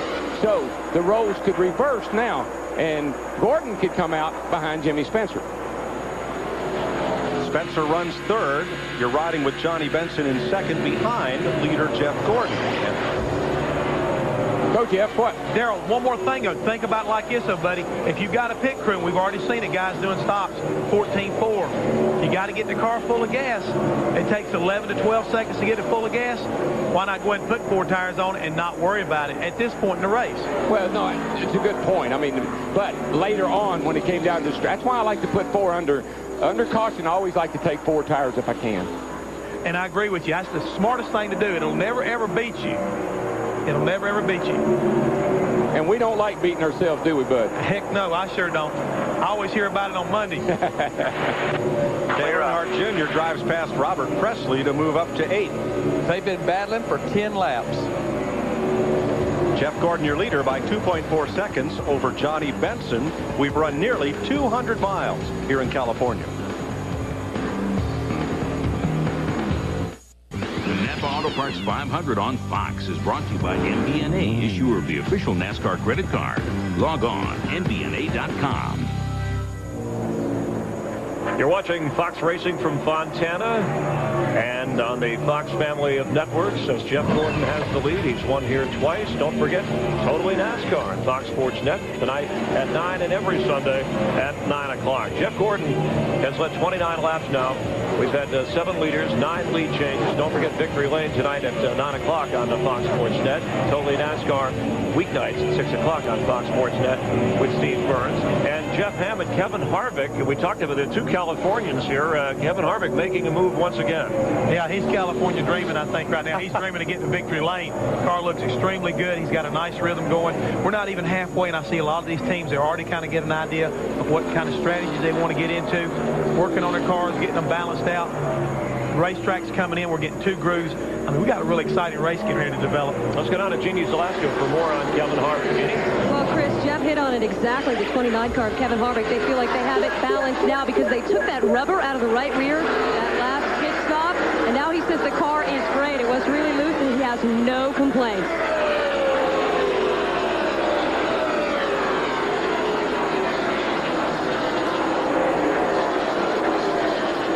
Now you see the tape on Harvick's windshield right there.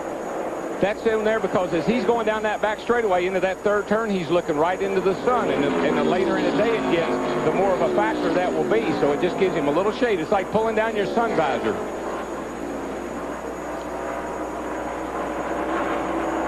So it's a little built-in sun visor that you put on there before the race starts.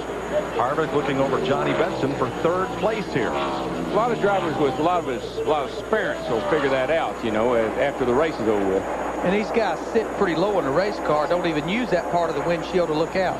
Michael Waltrip coming to pit road after only 44 laps on the racetrack. This could be, it's a little early, but not much. This could be within the window, I think.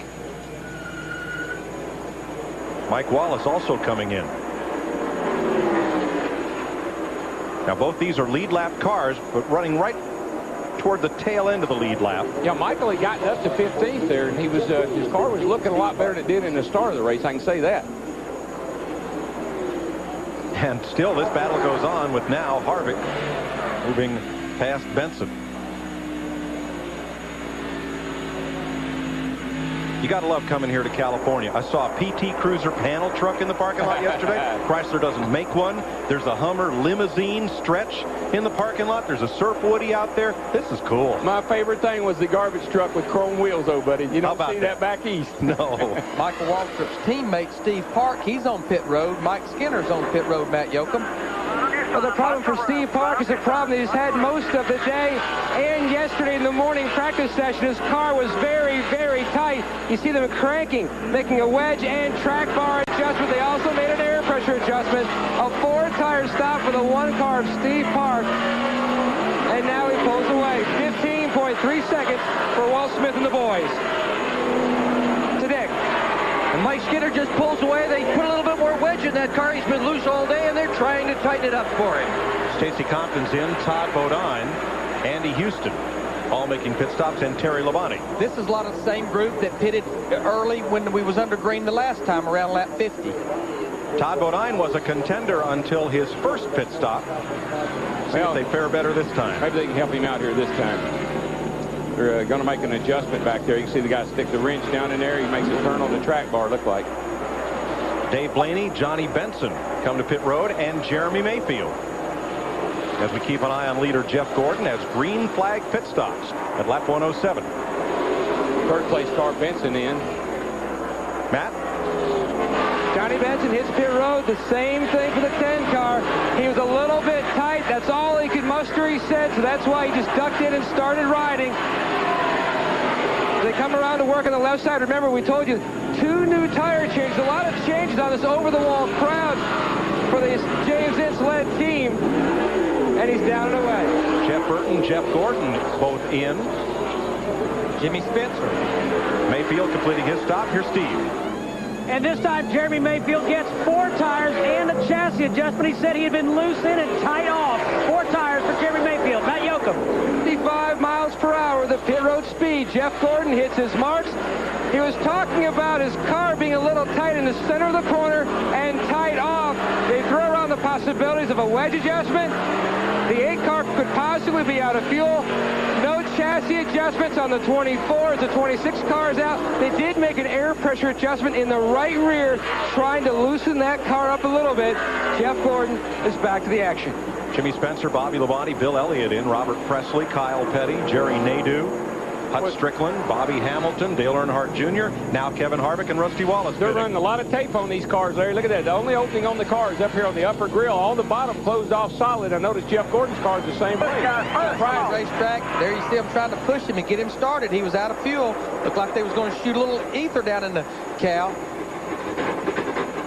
And that cost about 6 extra seconds for Dale Earnhardt Jr. Jeannie? Well, the 29 car, Kevin Harvick, was waiting for the 24 car to make the move and to get one more lap in. And this time out, Kevin Harvick will take 4 tires and not the 2. Get a lot of fuel and also got to clean out that windshield. Also, an air pressure adjustment is what they have made to that right rear tire, although he says the car is running great. Sterling Marlin, Matt Kenseth, Ricky Rudd on pit road, Tony Stewart as well, and Harvick's having trouble. Can't get him going.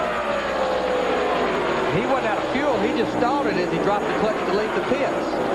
Ward Burton is in. And how would you like to just done a 14-second stop and then have to push the car? And look, he's in the way of the 28 car, Ricky Rudd. The car's still not running. Now, Rudd will pull straight ahead to get out of his stall if they don't move Harvick. They got to move him backwards. You can't push him over that line just in front of him right here. You can't push past that line. So Rudd pulls away safely. And these guys are having to do this with all these cars making green flag stops. There you see John Andretti. This is Kevin Harvick's wife. Boy, we've seen a lot of problems in the pits today. Jeannie? Guys, we see the look on Kevin Harvick's wife and everybody in the pit crew because the starter is not working. That is what they're saying on the radios right now as they push the car back here and try to figure out what went wrong. But you can read it all over his wife's face. Now they're going to have to try to bump start him when he pops the clutch and gets it rolling. Wow. John Andretti had to go all the way down through the pits to get out of pit road. This is all happening under green flag. There was a race onto pit road. Watch Tony Stewart and Kurt Busch trying to get slowed down to pit road speed here. Whoa. And their job is to get to that line where that speed limit starts as quick as they can. Oh, yeah, the guy, that's that in and out thing we talk about. We got that total lap time in and out, and that's part of it. Mark Martin assumed the lead, and now he'll make his pit stop. Matt? Mark Martin was talking on the radio to his crew chief Jimmy Finnegan, car chief Sean Parker about the fact that his 6 car just cannot get any grip on this racetrack. They're going to make a track bar adjustment and a 4-tire stop. He just said, as you can see, the wrench going in the back window. He said he just cannot seem to get any kind of grip here. Boy, significant rounds. As they come around to the left side, Sean Parker on that rear tire. And they slide it on the index, the tire, and Martin is down and away. 16.7 seconds. Well, Martin keeps 2 streaks alive. He's led every Winston Cup race in California, and he's led every race this year. Now, good news, bad news. You can help that grip factor by letting air out of the rear tires. The bad news is then the car won't turn to the center of the corner. So you got a really problem there. You got to fix it 2 ways. Take some air out, take some wedge out. Now, Dale Jarrett had to make that penalty stop. Will he take just 2 tires to try to catch back up track position? I just believe they'll go with 4 tires. That was a long way to go. That was a long way to go on trying to do 2 tires. I don't know how many tires he's going to take, but I bet he doesn't. I bet his catch can man gets that can out of there this time. Well, the big reason I think they'll have to change 4 tires, and the caution is out. Caution is out. He's sitting on pit road. So it's right sides only for Jarrett. Go. They send him away to try to keep him on the lead lap as caution is out. I think he's okay because he only took 2 tires. He was the leader, so he had a lot of track to give up.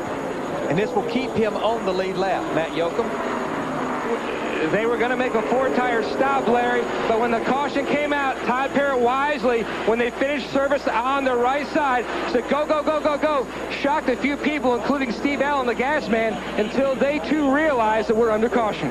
Debris in turns 3 and 4 has put us under caution for the 2nd time. But what I like and what I love to hear, did you hear Todd Parrott? He didn't get excited. He didn't scream at the guys. 2 tires, guys. 2 tires. 2 tires. And they put him on and he left. That's the reason they Got him before you left lap. Before you pitted. And that is 5. You're Johnson. So he led a lap, which he needed to do. He got 2 tires. He'll come back in more than likely get left sides now because... Here, you want the rubber in the right front? I got one made up for it. But only taking 2 tires, he is now up to 14th place. Well, see, I think that was his theory about, you know, we talk about him riding back there. he said, I'm going to let my pit crew that got me behind catch me back up. Now, I believe that Dale Jarrett, that car has gotten loose on him because Todd Parrott asked him about a rubber in the right front. That increases that spring rate up there, will tighten the car up. But what I don't like about a rubber in the right front here, it gains too much spring rate off the corner and will make the car push. Yeah, I wouldn't do that. 228 of 500 miles are complete here at the California Speedway. You're watching the NAPA Auto Parts 500 on Fox. The NAPA Auto Parts 500 on Fox is brought to you by Dodge and nearly 3,000 dealers who invite you to come see what's different. By Taco Bell. And by Labor Ready. Dependable temporary labor guaranteed. We're under our second caution here, and Jeff Gordon, a two-time winner of the event, as these fans look on. They have seen Jeff lead for 38 laps. We'll be back from Fontana in a moment. Don't go away.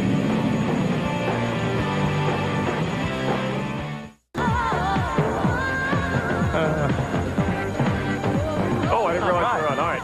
Let's go back to green, I guess. They're getting ready to go green. We're going Roxbury. Wow. Oh. Yeah. You need to work on your rhythm. Speaking of green. Who says this is the land of fruits and nuts?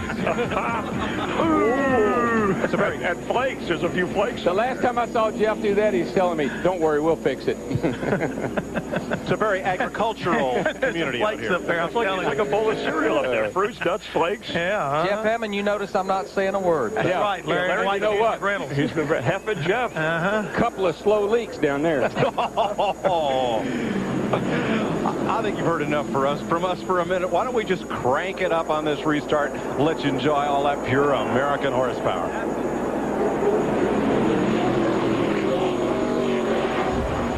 Green flag.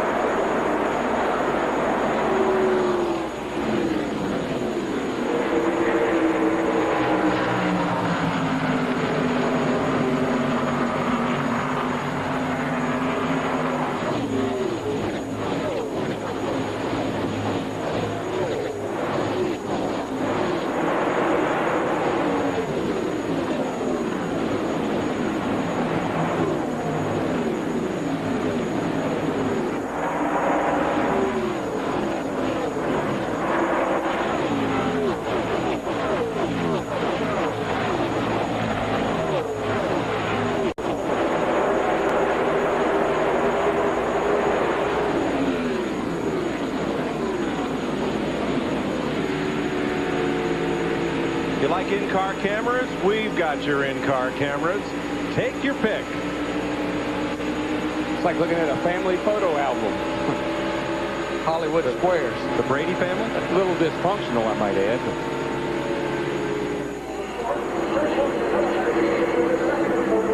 A couple of drivers had problems. Kevin Harvick, who had that long stop, and Dale Earnhardt Jr.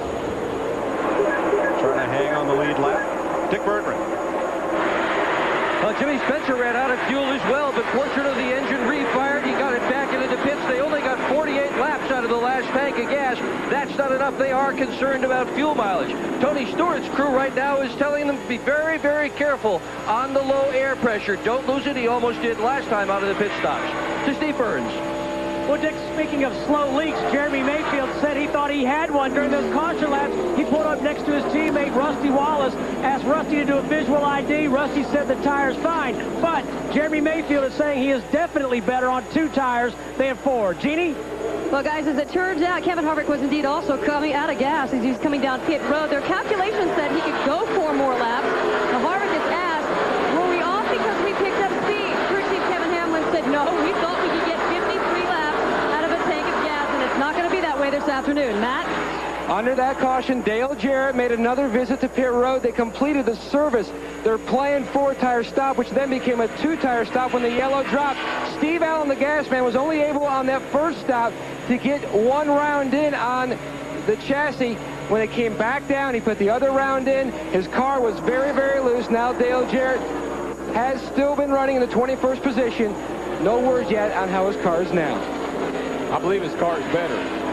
He was just sitting back there riding before that caution came out, and now he's up on the wheel again. Looks like he's trying to get past a few cars here. You know, guys, with the caution coming out on lap 114, back raced at 118, I believe everybody that we've seen all day, they should be able to do it on 2 more stops. All they would have to do is run about 45 laps a stop. Second place battle, Ricky Rudd trying to take it from Jeff Gordon and Rusty Wallace and Johnny Benson in the mix.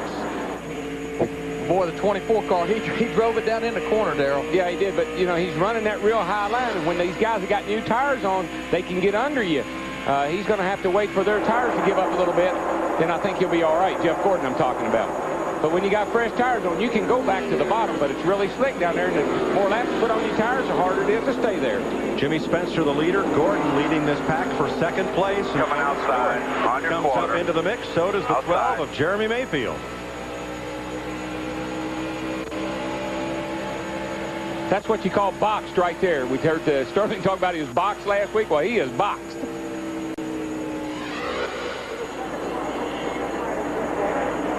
Let's have a look at the interval on Fox tracks between Jimmy Spencer and right in the midst of that pack, 5th place, Rusty Wallace.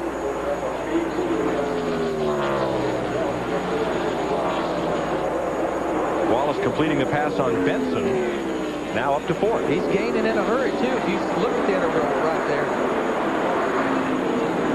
You give these guys enough caution flags, give them one when they need it, and let them adjust on their cars a little bit, and some of the guys that have been struggling will find themselves right at the front of the pack. And you're afraid to do anything to a car when it's real good. You just say, keep doing the same thing over and over again, but if the track changes on you, you got to stay on top of your game, man. And this racetrack changes as the day goes on, more rubber on the racetrack. And I think that's Jeff Gordon and his group. They've always done such a great job in adapting to the track changing. Well, what happens is when the track's slick and kind of greasy down low, you'll find that high groove. But guess what? That baby goes away, too. Then you got to get back down on the bottom if you're going to be good at the end. But Darrell brings up a good point. Larry, when the driver says, give me exactly what I have on this set of tires, how hard is that to do, to give him the exact same thing to go back out with? It's very hard to do. You can certainly duplicate air pressures. You can make no adjustments on the chassis. But sometimes, and we've learned a lot about this, the tire rate will change from one set to another set, and then the car maybe won't be exactly the same. Yeah, it drives you crazy because the driver starts screaming, what did you do to my car? Right. And the guys say, we didn't do anything. Well, then next time do something. A guy that's got a great race car, Kurt Busch in that 97 car right there, he can't make that lap up. He's in 34th position. I think if he could ever make that lap up, he could get up there and run with these guys. He's running with them now. Jimmy Spencer led the halfway lap, and that's not been a good omen this season. Well, Spencer ran really good here last year. He qualified second. He ran up front. He led some laps last year, but he blew the engine right near the end of the race. He has now led, Darrell, 4 of the 5 races we've had at California, including today. And he ran really well yesterday in the Busch race. And I believe that's helping him today as well. And folks, I guess if you can accept that no 2 snowflakes are alike, no 2 sets of tires are exactly alike. And that's what they're wrestling with here when a driver wants the same thing he has. I think it's the DNA is off on them. Just a bit. Too hard to clone them. That is Kenny Wallace. He's carrying the autism awareness ribbon on the side of his car. Thank you to Jack Birmingham and the Eel River Racing team for that.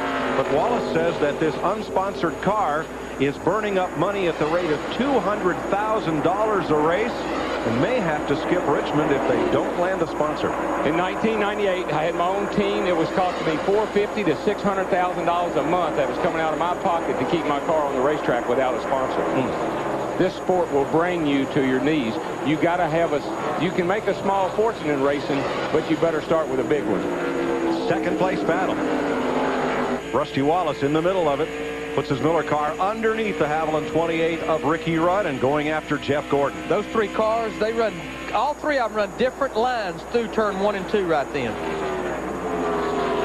You can go in at different places. You can run through the middle in different places. But guess what? Everybody wants to be in the same place when they exit the corner. And that's right out next to that wall because the momentum will carry you there. Watch how close they get to that outside retaining wall. Wham, wham, wham. See, they come way from the bottom all the way to the top. And you got the wheels cut to the left. You're wide open in the throttle. And you just hope when it gets up there that it does not hit it. Johnny Benson keeps grinding away on the bottom side, going after Ricky Rudd. This is for 4th place. And quite honestly, I like that. Keep working on the bottom, keep working on your car, because at the end of the day, that's where you got to be. And we haven't said near enough about Robert Presley.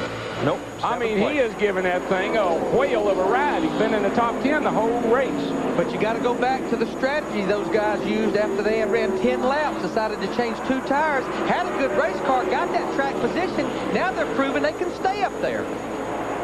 And that is a Penske engine as well as Jeremy Mayfield in the 12 car. And it is a backup car. He crashed his car in practice and he had to get the backup car out. So I've seen that many, many times. You get the old dog out, you know, the one that won't hunt, and it turns out to be a good old dog.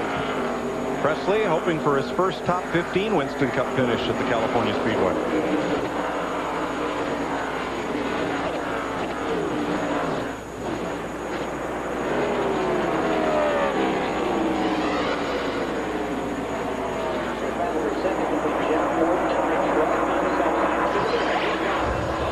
Brian Weitzel's cousin, Ken Weitzel, is here as a guest, and that's just not a camouflage suit for the heck of it.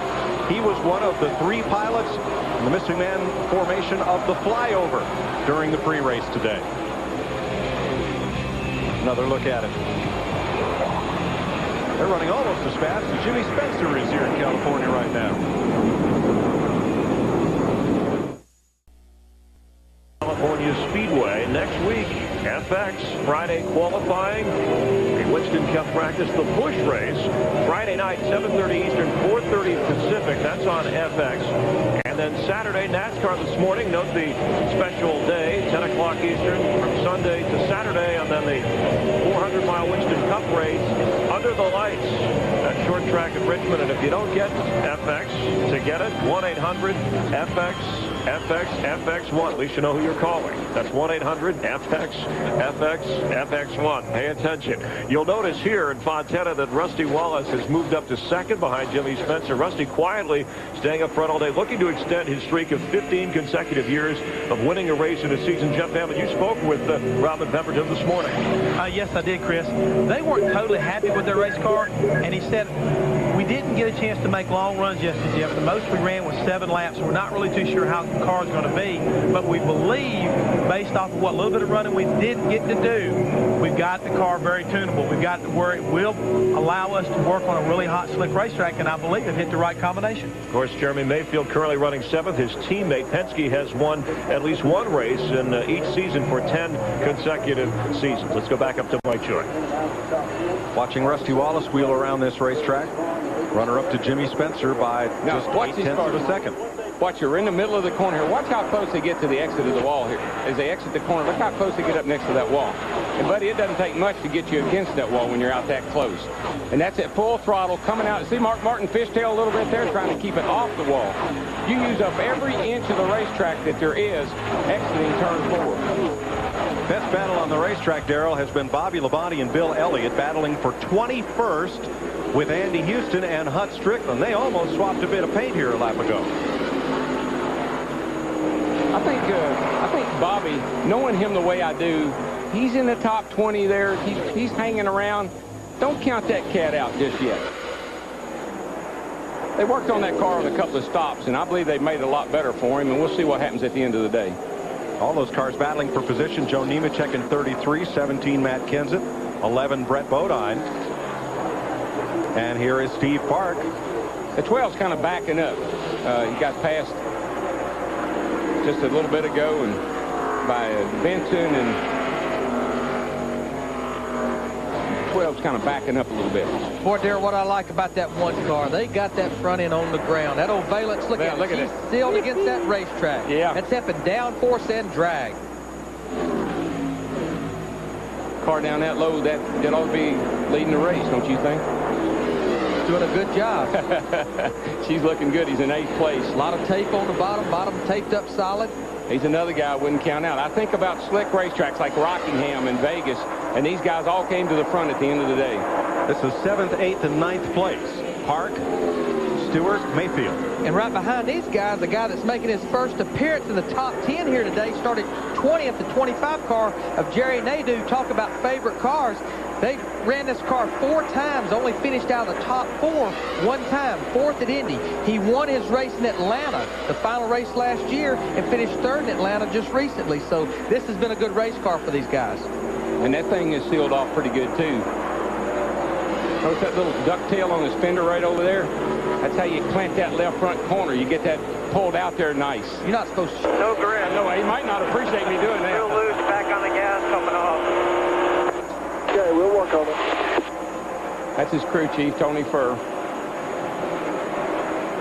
Jimmy Spencer's lead is diminishing. Rusty Wallace is reeling him in. Let's go to the leaders pit and Dick. Johnny Wingo has 4 career Winston Cup wins, looking to make it 5 today with his driver, Jimmy Spencer. How is the car at this point, Johnny? Yeah, the car's pretty good right now. We're just a little bit tight. He got a little bit free early. We tightened it up a little bit. Now he's just complaining about a little bit too tight getting in, so we're going to make one more adjustment in this next stop. All right, they're doing a great job today. To Steve Burns. Dick with Michael McSwain, crew chief on the 28. Michael, is this race unfolding it the way you and Ricky Wood want it? Well, we've got a pretty good race car here right now. We're not quite as good as we need to be. We're a little bit loose in the corner. Need just a little bit of grip. Seem to get better and better every run. About one more adjustment, I think we'll be there. All right, Michael, let's go to Matt Yoakum. Robbie Loomis is the crew chief for Jeff Gordon. His car currently running in 3rd. Robbie, how is that 24 car? DuPont Chevrolet's been great all day long. Just been having to move his line around a little bit out there, but right now we'd have to see if we get to the end. Right now he's working on the 2 car of Rusty Wallace, trying to pick up that 2nd spot.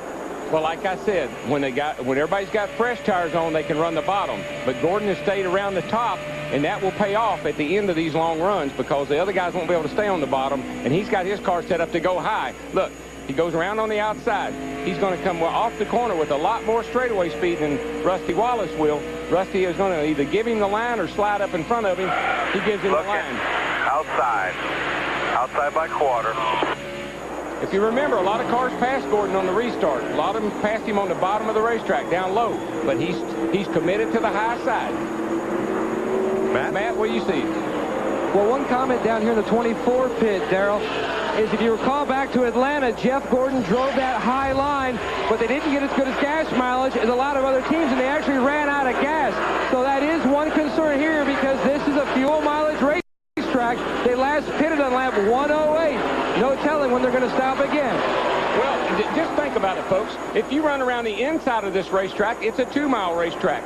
This thing is wide, 75 feet wide. You run up around the top, it's maybe a 2.25-mile racetrack. So you're picking up a bigger distance every time you go around the racetrack. Jeff Gordon hunting the lead. Longer distance. But he's going faster, too. Last lap by Gordon, 1/10 of a second faster than that of race leader Jimmy Spencer. 288 miles complete here in California. Caution is out at lap 146. Oil on the racetrack has brought out the flag, and that has allowed Dale Earnhardt Jr. and Kevin Harvick, who were on the tail end of the lead lap, to get the free pass and come around and be contenders again. Yeah, big break for both those guys, and obviously they had fast cars. They were staying ahead of Spencer and setting in a position to get that lap back. So pit stops at lap 147, Dick. Well, Jimmy Spencer on his way down pit road, 4,100 RPM in 2nd gear, and Spencer has called the adjustments to be made in this car. 1/2 round of wedge is the only change he's going to make. All day long, it's been 4 tire stops. He has parked far enough out. Crew has no question. Jimmy Spencer's going to want 4 tires on this one. Virginia Delasco. Well, Rusty Wallace real pleased with his car coming in. He said, no adjustments, please. It started real loose, and they've made minor adjustments on the 3 pit stops. He is real pleased. He's going to get 4 tires here in fuel, and then get out there and get back to work. Matt? Tire carrier Steve Letarte helps index a tire on the left rear. He made a chassis adjustment trying to free this number 24 car up. 14.8 seconds to Steve Burns. 4 tires for Ricky Rudd and a chassis adjustment. He said he was loose coming off. Jeremy Mayfield, 4 tires also. They have those first 2 pit stalls, so they're quick out and back into the action. Okay, guys, our strategy has started. Here's the 18 car back on pit road. Now, what they're doing right here, they're moving the rear end. This guy's holding a measuring tape. The trailing arm on the right side has an eccentric on it. He's got a guy underneath there. He's underneath there, and he's moving that rear end with that eccentric. This is the second time they've done this. You can move the rear and ahead, tighten the car up. You can push it back and loosen it up.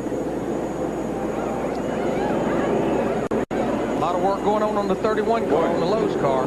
Didn't seem to be any big hurry. And one place you can gain some spots is in the race off pit road. Watch this log jam down at the bottom end of your screen. That's our line right there. That's the cutoff line.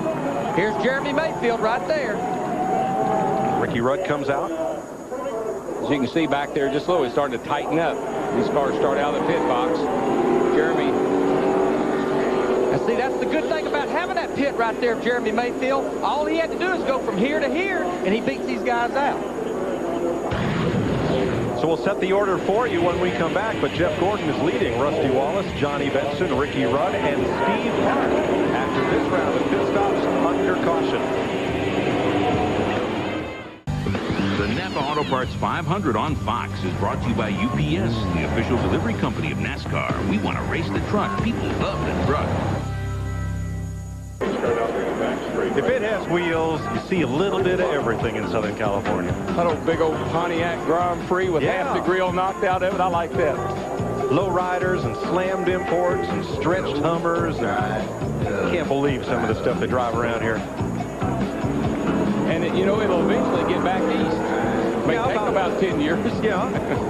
All right, guys, we knew somehow, some way it was going to work into a fuel mileage deal. We're going to get to green with 100 to go. We got 33 cars on the lead lap.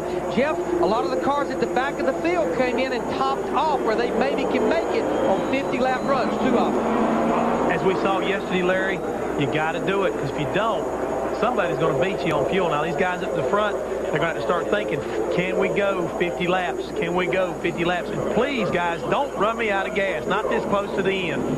Joe Nemechek led a few laps under that caution and peeled off on the last lap of yellow to get fuel and tires. So did Elliott Sadler. Jeff Gordon brings them back to green. He's got Rusty Wallace, Ricky Rudd, Steve Hart, and Tony Stewart in tow.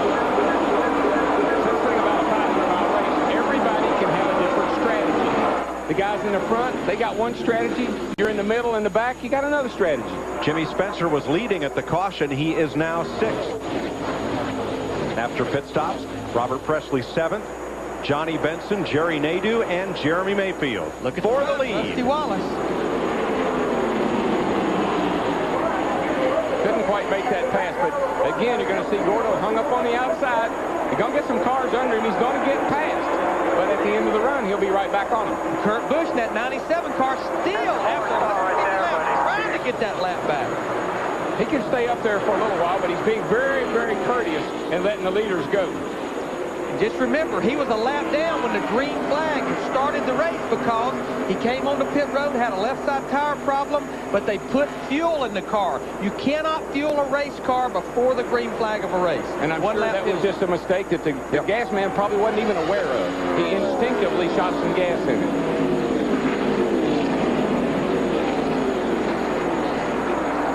.300 miles of 500 complete. Dick Bertrand.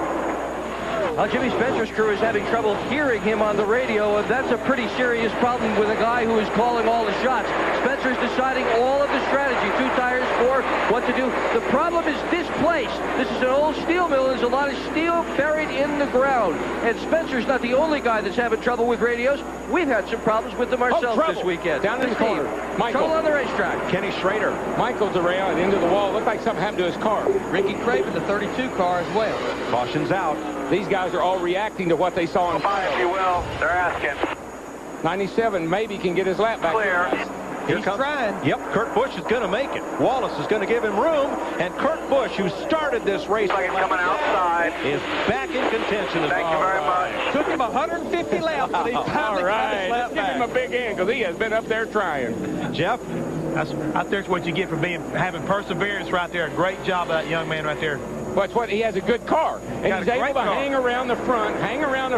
Sooner or later, it'll work out. And I think last weekend, he earned a lot of respect from the drivers from Talladega, had a great run at Talladega, but he showed, you work with me, I'll work with you. He's come a long way in a short time. Let's show you what happened to bring this caution out in turn 2. Watch Michael's car, I think it is.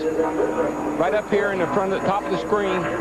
Gets a little loose, he corrects, and bam.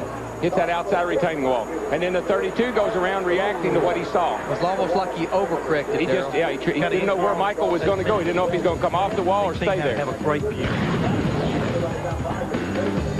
Caution is out. We'll be back to the California Speedway in a moment. You're watching NASCAR on Fox.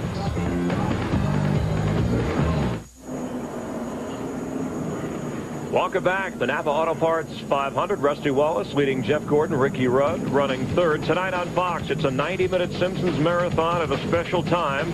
Then a mini bike joyride turns ugly, and it has nothing to do with Dick Berggren. That's an all-new Malcolm. And imagine being trapped at sea with no escape, an all-new X-Files. It all starts at 7 Eastern, 6 Central. That is tonight on Fox, and you're enjoying Fox Racing from Fontana, California. We're at the Hollywood Hotel, our mobile studio trackside, enjoying a good one. Now, you said before, hey, these last 100 miles are going to be exciting no matter what you see beforehand. Here's where not only the fuel mileage, which we've touched on, Jeff, but guys are going to really run, so we might see some engines go. Well, that's what I'm concerned about right now. Your situation is already set. That fuel strategy, I think, is out the window. These guys have got to go hard. One more pit stop is all it's going to take. So you've got to run hard. You can't let the leader get away from you. Now's the time to show what you've got. But that extra 100 miles at a racetrack like this, turning 9,000 RPM, it can get you in a lot of trouble. You know, curious Dodge, they started out the year so well. They were on the front row last week. There are none in the top 10 currently. Is there a reason Dodge has not run well here? I'm really surprised. Ward Burton ended up practice, the morning practice as well as the evening practice, being at the top of the heap. And, you know, listening to the conversation in the garage here, everybody said, hey, Ward Burton's going to be good here today. And he's not. And it must be because of the weather. By the way, those rumors about Robert Yates going to Dodge, I talked to him this morning. He said, no way, I'm a Ford guy. I'm running Ford the rest of the way. And his guys, Ricky Rudd and Dale Jarrett, are doing fine. Rusty Wallace, your leader, here. Welcome back to California Speedway. A bajillion miles of cable all end up right here. But listen, those tractor trailers that bring you the sights and the sounds and the pictures, and our thanks to technical manager Dave Hill and all of the great tech staff that are giving you the great pictures and sounds we've been able to show you with NASCAR on Fox all season long. But you could throw all that stuff out there, Larry, and we could use that for a tow truck. Oh, absolutely. But one thing I'm curious about, I want to talk to Michael McSwain, crew chief for Ricky Rudd. Michael McSwain, this is Larry McReynolds, Fox Sports. How you doing, Larry Mac? I got a question for you. Earlier in the race, you was one of the first cars to come to pit road. You were on pit road with 103 laps to go. Can you make it on one stop? That's a 10-4, Larry Mac. I'd say these the cautions has got to be helping, right? Yeah. This definitely plays into our cars. Probably most everybody else out here. There's a few cars can't make it. I'd say most everybody can. Do you think you've got the car now where Ricky's pretty happy with it? We've got better every stop, and I think he really likes this last change. We'll see how it goes, and maybe we can make a little bit more change on the next stop. All right, you can go the distance. Good luck, buddy. All right, thank you, Mac. Rusty Wallace, our leader, for only the second race in California that he's been up front. He'll lead Jeff Gordon to the green flag. Dick Berggren. Donnie Wingo is Jimmy Spencer's crew chief, and today Jimmy has not gotten the best of mileage. So the question is, can you make it on only one more stop, Donnie? I wish we could. You know, that last little adjustment we made, we got the car better, but we can't make it on one more stop. We're going to have to stop twice. Yeah, but they got a good motor underneath there at least. To Matt. The caution was a welcome sight for Jeff Gordon and his crew. Crew chief Robbie Loomis, you were going to be about 3 laps shy. Now with the caution, can you go the distance? Brian's been working away on the computer over here. You know, the caution sure helped us. We just we need a lot of prayers and just a little fuel right now. He said on the radio, how far? Oh, about 3 laps. He goes, that's nothing. He goes, Jeff, that's 6 miles to Genie's Alaska. Well, thanks, Matt. After some minor adjustments to Rusty Wallace's car, they've been running great. Pit stops have been great. Robin Pemberton, the strategy, can you make it on one stop? It's going to be close, but we're going to try to get to at least 200, and I think we can make it from there. All right, we got to go because we're ready to go green. Wallace, Gordon, Rudd, Park, and Spencer are the front 5. Then it's Stewart, Benson, Presley, Mayfield, and Navy. 33 cars are on the lead lap as we go back to green. And we just talked to 3 of the best crew chiefs in the business down there on pit road right now. Fatback, Robin, those guys. Donnie Wingo is one of the most underrated crew chiefs, I believe, in the garage area. Absolutely, absolutely. Been around a long time. Got his start with Jimmy Means. Here we go. Everybody's looking for a place to ride. Now, early contender and outside pole sitter Todd Bodine gave up 15th place to Pitt just before we went back to green on that last lap of caution. Well, his teammate Jimmy Spencer, Donnie Wingo, said they could not make it, so they decided to top off. Now, I believe I erroneously identified Schrader as being in that crash with Michael Waltrip. He was not. I think it was just the 15 and the 32. Right. And the 32 could have got turned. I mean, I know he saw the wreck and he tried to figure out what to do, and he probably lifted. He may have got hit in the rear. I don't know. But anyway, just spun. No harm, no foul. Ricky Craven stayed on the lead lap. And you know, it's been a while, guys, since we've seen Rusty Wallace at the front of the field like this. Last year we saw it a lot. This being his boss's old racetrack, I'm sure that he'd like to win the one here today for the captain. Look at him coming down through here. He's holding a pretty wheel out front. Got all kind of clean air on the nose of that baby. She's turning good and running good. Only the second race at California Speedway that he has led.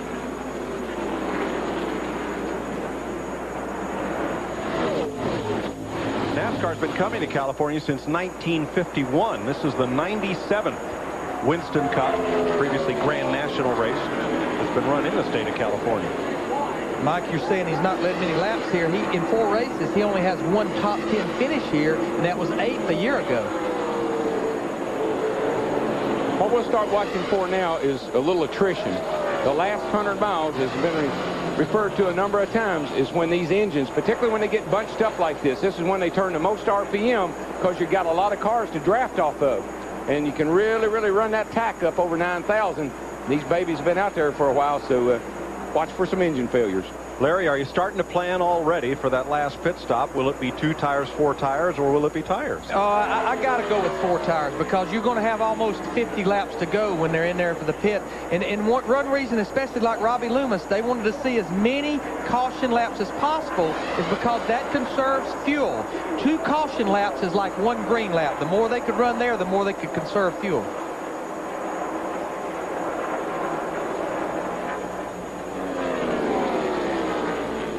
There are the speeds entering the corners, and you saw Jeff Gordon hit 202 miles per hour rolling off into turn 1. And they've got fresh tires. A lot of them will go to that 200-mile-an-hour mark. Again, as they slow down a little bit, it'll creep down a little bit. But most of these guys right now, they're running about 3/4 of a second to a second quicker than they were when they was on the older tires. Well, you see, again, Rusty's committed to the bottom. Jeff's down there right now because he realized on fresh tires he can run the bottom. But you wait till they get 15, 20 laps into this run, Jeff will go back to the high side, and he'll go by Rusty.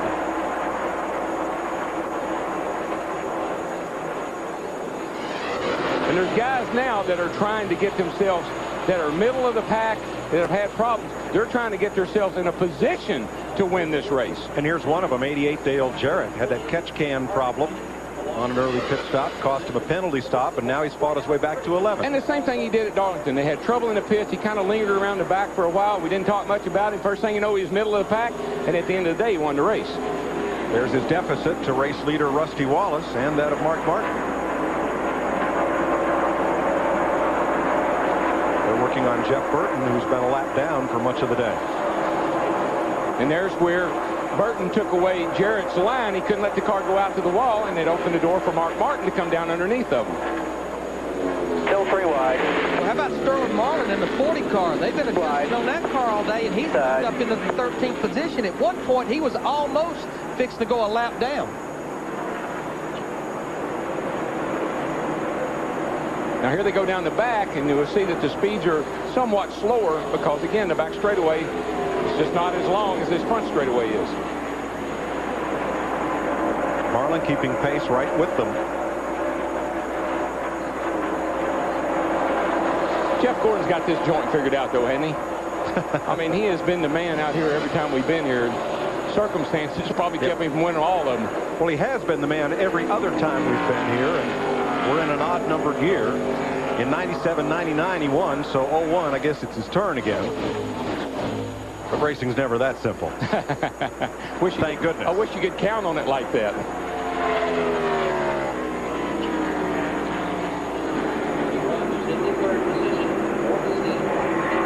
Dale Earnhardt Jr., he's 14th now. Remember, it wasn't that many laps ago that he was a lap down, got his lap back when the caution came out, and he's back up to 14th position. And again, this is a backup car. These guys had all kinds of He and Kevin Harvick got back on the lead lap. Harvick is running 21st. And they're discussing things they can do. He says he's tight, and they're discussing what they want to do about that if it stays that way. Sometime a driver will call in early in the run and say his car is one way, then halfway or near the end of a run, he'll say it's totally different. We like to point out worthy causes. Sterling Marlin carrying the John Wayne Cancer Institute on the hood of their car. Look at Steve Park, 4th position. He actually has the fastest race car on the racetrack right now. He's all over the back of Ricky Rudd for that 3rd position. These guys struggled in practice big time yesterday. Came in here this morning, made lots of changes. Matt Yoakum, looks like it's working out. In fact, Larry Mack, I talked to Paul Andrews, Steve Park's crew chief. I said, how many changes have you guys made today? Because at one point, they were actually outside of the top 25. He said, if we have it, we have changed it. Track bar, up, down, wedge, air pressure, you name it, we've done it. Right now, the one car is still a little bit tight, but Steve Park is very comfortable with that car at this junction. And what will happen at the end of the day, it'll be right back where it started. I've seen that a lot. Back to 11th place. Martin, Jarrett, and here comes Marlin and the Duke. If you're talking about Dale Jarrett now, you just remember he rode around back in 33rd place for a long, long time after that catch can incident, and he pulled himself back into the top 15. This 40 car of Sterling Marlin, that's the car they ran so many races in the beginning of the season, and it's the one that got shortened up about 3 feet at Texas near the end of the race. New rear clip on that car from the rear window back, and they've had to fight it here this weekend.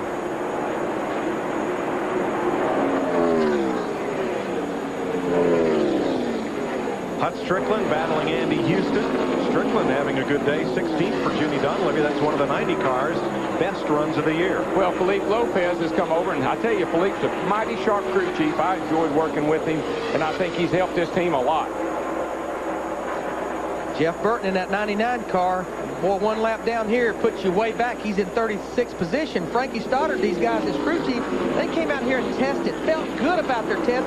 Felt like they learned a lot about this tire in general, and been struggling all day. Jeff Gordon to 2nd place. It's just hard to test a racetrack and get the track in the condition it's going to be in when you come here and race. They've had a Winston West race here. They've had a 300-mile Busch race here. The track changes so much. And in both of the races this weekend yesterday, Brendan Gaughan and Winston West and Hank Parker Jr. in the Busch race, they both came from a lap down to win.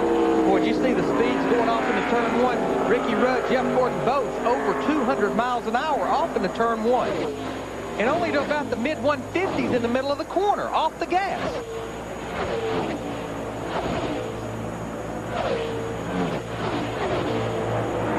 There's Park. Got under Ricky Rudd for the 3rd place, and I believe he's got it. And right there is where his car is so fast, in the middle of the corner, back to the throttle. You can get it down in there and get back in the throttle quicker than the other guy and make the car turn up off the corner. That's a driver's dream.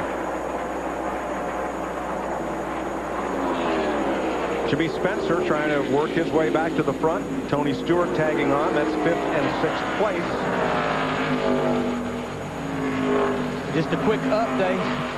Kurt Busch worked 150 laps to make his lap up, had to make an unscheduled stop here with about 80 laps to go. Obviously, he'll have to make one more stop. Yeah, took left side tires, and he'll go a lap down again.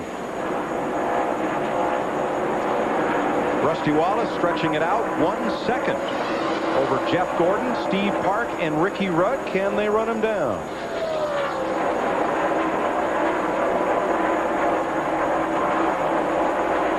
Spencer and Stewart behind them. Robert Presley, Jeremy Mayfield, Johnny Benson, Ward Burton, Mark Martin, and Dale Earnhardt Jr. has moved past Jarrett. These guys are 8 seconds behind the leader, but he's definitely carrying a pretty good pace. There's Kurt Busch in that 97 car that just pitted. We heard Todd Parrott say, do you want to put that rubber in the right front, Larry? And he said, I don't think they ever did it. And I believe Jarrett's car must get loose on the longer he runs, because he starts fading. Now you can move that thing up a little higher like he's doing, and that'll help that situation a little bit. We're hearing that Kurt Busch had a flat tire is the reason he had to pit under green here. Now Gordon, Park, and Rudd are not eating into Wallace's lead. It's up to 1.4 seconds as these 3 cars battle. Keep seeing Jeff Gordon in that 24 car run that high line. Remember, Robbie Loomis, his crew chief, said they're going to be close on fuel. Darrell, you mentioned it. He's running that long distance and using more fuel. He's going a quarter mile further than everybody else. Probably not that much, but maybe an eighth mile further than everybody else. Mike, down here in the one car pit of Steve Parks, they have worked the fuel mileage calculations. They feel like now they are good for one more stop, then the finish. They were a little concerned before the day started. They couldn't get a good fuel mileage calculation during the final practice session because they had to make so many changes. And speaking of worthy causes, this team, being that it's Steve Parks' 100th start and the final race weekend in April, are wearing the autism awareness ribbons on this car. There are 2 decals. This is a disease that hits home with this team. 3 members have family members that have been stricken with this disease, so they thought it was a great way to celebrate the 100th start by trying to gain more awareness for autism research. Steve Park going after Ricky Rudd, and good news that Michael Waltrip, taken to the infield care center for observation, has been released. Michael's okay. 175 laps. 350 of 500 miles complete here in Fontana, California, in the 10th Winston Cup race of the season. Rusty Wallace leading it by 1.6 seconds. This is NASCAR on Fox. The NAPA Auto Parts 500 on Fox is brought to you by the Wide Track Grand Prix by Pontiac. Wider's better. By Miller Lite. Grab a Miller Lite. It's Miller time. And by Labor Ready. Dependable temporary labor guaranteed. And Fox is glad to have you along for the ride here in Fontana. Rusty Wallace, who has not won yet this year, leading Jeff Gordon. Let's look through 178 laps. We've had 13 leaders, 19 lead changes, and the average speed is about 15 miles faster than was the track record here so far. We still have some race to go, Jeff Hammond, and one of the surprises in the top 10, the car running 8th currently. Correct. You can't get over the fact that Robert Presley crashed his car, his primary car, earlier this week, pulled out a backup, started 42nd, is now up to 8th place, and has really made himself, put himself in position to take advantage of a bad weekend and turn everything around. All right, let's go back up to the voice of NASCAR on Fox, Mike Joy. Well, stunt doubles do a lot of work out here in Hollywood, and Robert Presley's stunt double car and that of Dale Earnhardt Jr. both working real well. Earnhardt Jr. has really climbed up since that last restart. Now in 11th place. That's a good run for Junior, and he continues to move forward. He's got a good race car. We saw that on that restart when he got out front of the leaders to get that lap back, and the car's still working really good for him. Along with his teammate, Steve Park, his car's working really well, too. Guys, we talk about chasing the racetrack. We've been watching this weather since we started this race. Air temperature is getting hotter, 88 degrees now versus 82 degrees. But here's the one these guys will start fighting as far as the handling on this racetrack. Up 22 degrees from when this race started some 2.5 hours ago. Cars will really start sliding around more and more. The good news is they've had a few cautions. That allows you to adjust the car to the conditions. And that's really all you're trying to do if you have a good race car, is keep up with just what we're showing you. Track temperature, track changes, things that you can do something about. Some things you can't fix, but some things you've got to be on top of as a crew chief. How about it, Dick? Well, you talk about chasing the racetrack. Yesterday morning we had a practice session. It was overcast, it was dreary, it was chilly in the afternoon. They had a second practice session. It was a lot like this. Rusty Wallace guys found that their car ran about the same in both of those sessions. The hot setup in the morning was the hot setup in the afternoon. Remarkably, the weather didn't seem to bother them at all here, but it sure has some of the other teams. And you see him padding his lead to 2.1 seconds. It just always seemed like if I had a good race car, it was hard to mess it up. Now, if I had a marginal race car, it'd liable to go either way. You never knew. It'll run slower in the hotter temperatures, but the balance of the car would be the same. The balance, that's the whole thing, the attitude of the car. There's the second place battle. Ricky Rudd running 2 miles, Jeff Gordon running 2.25 miles each lap. Ricky Craven has made an unscheduled pit stop and will make another. Another car that's fallen off the lead lap is Dave Blaney, has gone a lap down, leaving us 31 cars on the lead lap.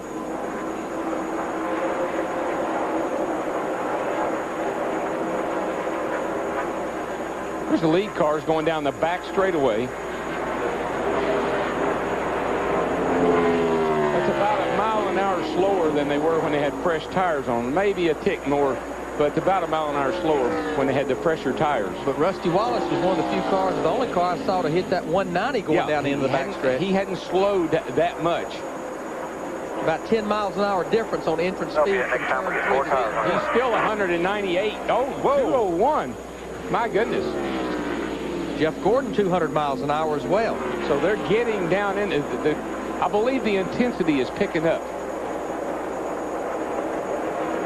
As we close into the finishing laps of this race, everybody gets a little extra out of their car. 132 miles to go. As well as out of their tank, I might add. Yes. A little bit of paper on the grill of Tony Stewart on the one opening there.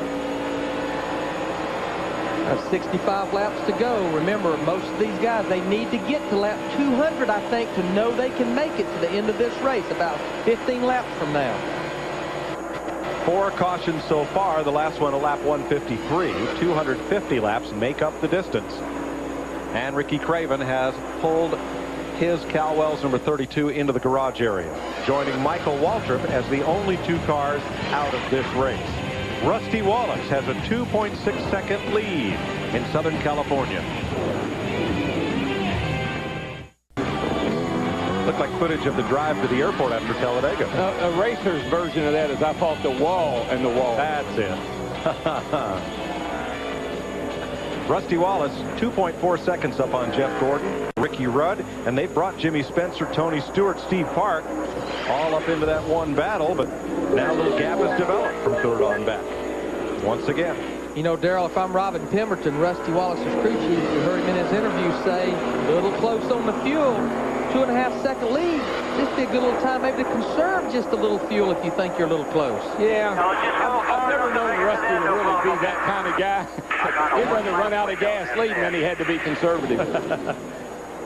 Ricky Craven is the second car out of the race in the garage area. Dick Bergman. One of these days, Ricky Craven is going to get a break in this deal, and he's going to win a race today. He's got a bunch of crewmen underneath the back of the car. The welder's going. What's happening? Well, you're right. We're going to win a race, and I can't do it without these guys. They're awesome. But we broke a shock mount, and, you know, it's just a strange set of events. But I'm still proud of the guys. You know, we ran top 20, and we were going forward, and I'm real thankful that Tide gave me this opportunity, and I'm having the time of my life. Keep the faith, brother. Ricky Craven, tough day today. But 1 week ago to Talladega, where they run 190 all the way around the racetrack. Here, 200 down the front straightaway into turn 1, and next week, completely different. The 3/4 mile at Richmond. Oh, yeah. That's a driver's racetrack, Richmond is. You got to get up on the wheel. It's hot, it's noisy, and it's crowded. Little racetrack. I love it, man. Beating and banging, parts flying, fenders bent. Crew's mad, driver's mad. I saw a guy throw a Perrier bottle at a driver last year. It's not one of those racetracks you need to leave your feelings. I even saw one driver accost another driver. That's how this sport has changed. I got accused of accosting someone one time. Said I couldn't. I don't know what it is. I know. That's what I'm trying to tell you. 11th place race. Johnny Benson and Sterling Marlin. 11 seconds behind the leader.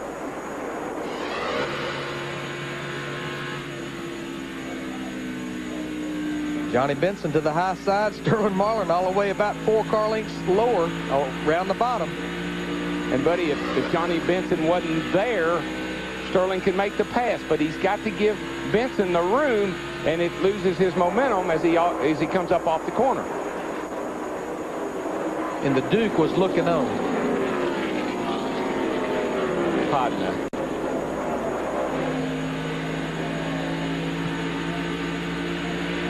High side, low side, the kind of battles that you typically only see at, what, Michigan, Dover, here? Only a few racetracks where you can see this kind of racing. Richmond next week, it's a great 2-groove racetrack. One down low, one up high. Some of the best racing you'll see. Speeds at the start-finish line. Speeds on that last lap. Jeff Gordon quickest. Robert Presley, 3rd quickest. Great day for these guys. And I keep going back to that pit strategy. 2 tires got them in the top 10, and they've stayed there the whole time. Look at Kevin Harvick. Had problems on pit road when a lap down, made his lap up. Now he's moved up into 13th position in the quickest race car right now. Harvick's problem was the car stalled and the starter would not engage. They had to push him, bump start him to get him going again, and it was very costly at the time, but he made that lap back up. I believe that's is that Spencer coming on pit Jimmy road? Spencer and Steve Park to pit road here with 55 laps to go. Too soon? Too soon to make it on one this stop. Well, you heard Donnie Wingo said they can't make it on one. Wow, Dick Berggren. Spencer had said that he couldn't make it all the way, and indeed he cannot. He's going to make this pit stop, and he's still got 55 laps to go. He absolutely will have to make one more stop after this. Spencer's going to take 4 tires in the car. The chassis has been fine. Motor has been fine. Fuel mileage is the problem. He's got one of these high horsepower engines under the hood, and to have horsepower, it eats gas. Gone to Matt. A wedge and track bar adjustment for the one car of Steve Park. Right side's already on. Left sides are on, and he's down and away. 16.9 seconds. Jeff Burton pits, and Ricky Craven is back in the race at the bottom of your screen, making a stop for tires on pit road. You got to pay a price for making power. And I'm talking, you know, you get up in the 750 to 780 horsepower range. Sometimes you're better off with a little more conservative engine. Tune the carburetor, not have that extra horsepower, but get that better fuel mileage, particularly here. Well, we assume that these cars have to run 4 more laps right now before they make their pit stop if they're going to go the distance without stopping again. Most of them were on pit road at lap 147. That was 103 to go. Some of those laps were caution laps, though. We got to remember that. Dale Earnhardt Jr., he just keeps creeping to the front. He's 10 seconds behind the leader, but he's all the way up to the 8th position. And Larry, those few caution laps, those figure heavily into that fuel calculation. Well, they'll figure heavy into it for this run, right. But the thing, should it stay green, the question would be the last run. Rookie Andy Houston coming in for his stop, and he has been a little early. One of the first cars to stop on each of the green flag sequences. A lot like Jimmy Spencer, right. Has a Robert Yates Racing engine in it. Everybody pretty much going with 4 tires here with a little over 50 laps to go. Yeah, you got a long way to go yet. You can't give up that right now. But the cars are so strung out. I mean, the chances of a caution right now is slim and none unless somebody has a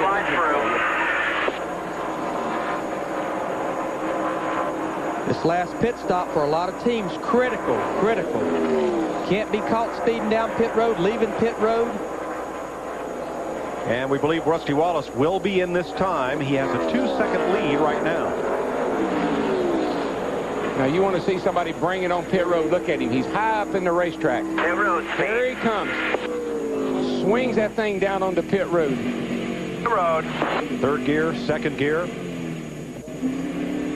Pit road speed. Way on down. Ricky Rudd's coming with him. So is Tony Stewart and Ward Burton. And Tony Stewart picked up probably 10 car lengths on those guys getting to pit road. 5, 4, 3, 2.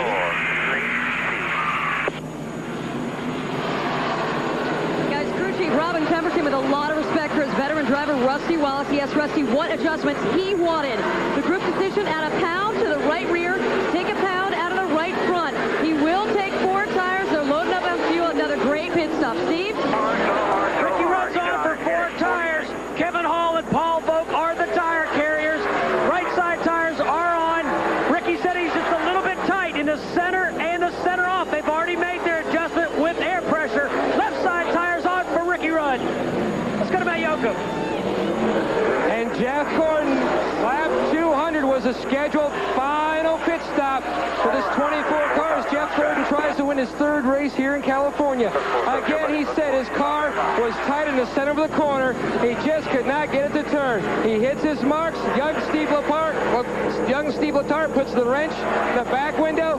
Got to make a track bar adjustment. A 4-tire stop as Todd Gant goes to work on the front and Shane Church on the back. They get the left rear tire on, and Jeff Gordon is down and away to Dick Berggren. Jerry Nadeau is in right now. He flew into his pit area. This should be his final stop. Going to get by Jason Leffler? Yes, he did. To Matt. And the 88 car, Dale Jarrett, just now pulls away for his final pit stop. 4 tires and fuel on lap 201. Benson's been in, Mayfield, Marlin, Mark Martin, Kevin Harvick has the lead as you watch Earnhardt Jr.'s pit stop. Dale Earnhardt Jr., he ran a little further than some of the cars. He came back in on lap 154 under that caution and topped off, just like Kevin Harvick that's leading the race right now. Rusty Wallace, a pound out of the right front, a pound in the right rear car, a little tight, wants it to turn a little better for him. And he knows this racetrack's going to get tighter. They had to adjust. Tighten it up. Bill Elliott, Jeff Green on pit road. Kyle Petty is in, so's Ron Hornaday. And here's our new leader, Kevin Harvick, who has come from a lap down like everybody else who's won this week. And he ran out of gas earlier. He's on pit road now. 55 miles an hour. He's pitting way down towards turn 1. Long time to get there, especially under green. And I bet you he keeps the revs up this time because he's not going to kill that engine. He has no starter to recrank it. These guys sound like pro stocks when they leave the pits nowadays. They turn them up to about 8,500 and pop the clutch. Todd Bodine has picked up the lead as you watch Harvick stop on the left side of your screen. Now, Todd Bodine was in on lap 157 and topped off. That's the reason he's able to run this much further on fuel.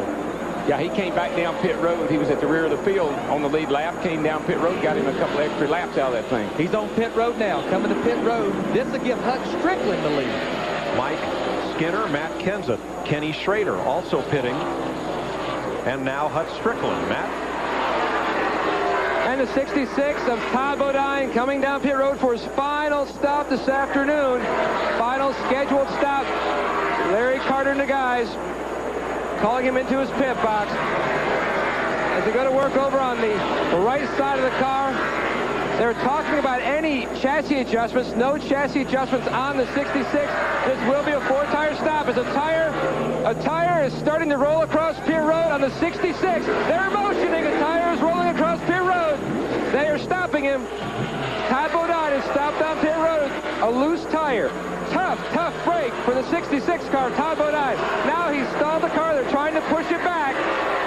Oh, boy. Frustration down here in the 66 pit. Here's the thing. Remember at Vegas in the Busch race, he had a problem, and he started to leave, and he stopped, and they worked on the car out of the pit box. You can't work on the car out of the pit box. Getting a timed penalty. NASCAR official right there holding him for 15 seconds. And they're going to have to push it now when he's done. There they go pushing it. Had to feel like 15 minutes. Boy, pit road has killed Todd Bodine in the 66 today.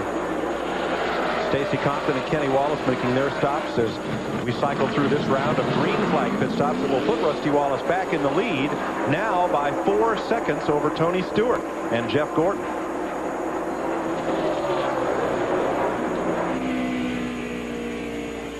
So Tony Stewart really gained on that exchange of green flag pit stops, Dick. Yeah, Tony did his part, Mike. When he came in off the racetrack, he just absolutely lit the tires up, jamming on the brakes to make sure he didn't beat the speed limit, but to get as much speed out of the car as he possibly could. Then when he got down here at his pits, the crew did their part. 14.82 for fuel and 4 tires. And Stewart's back out on the racetrack. He has got a car good enough to win this afternoon's race. I was watching them on that stop, and they were high-fiving each other all over the place. There's the reason. It's a team effort. Tony Stewart did his job. The pit crew did their job. Look at the difference between these two, between him and Rudd. That's 7 seconds. Oh, that's a big difference.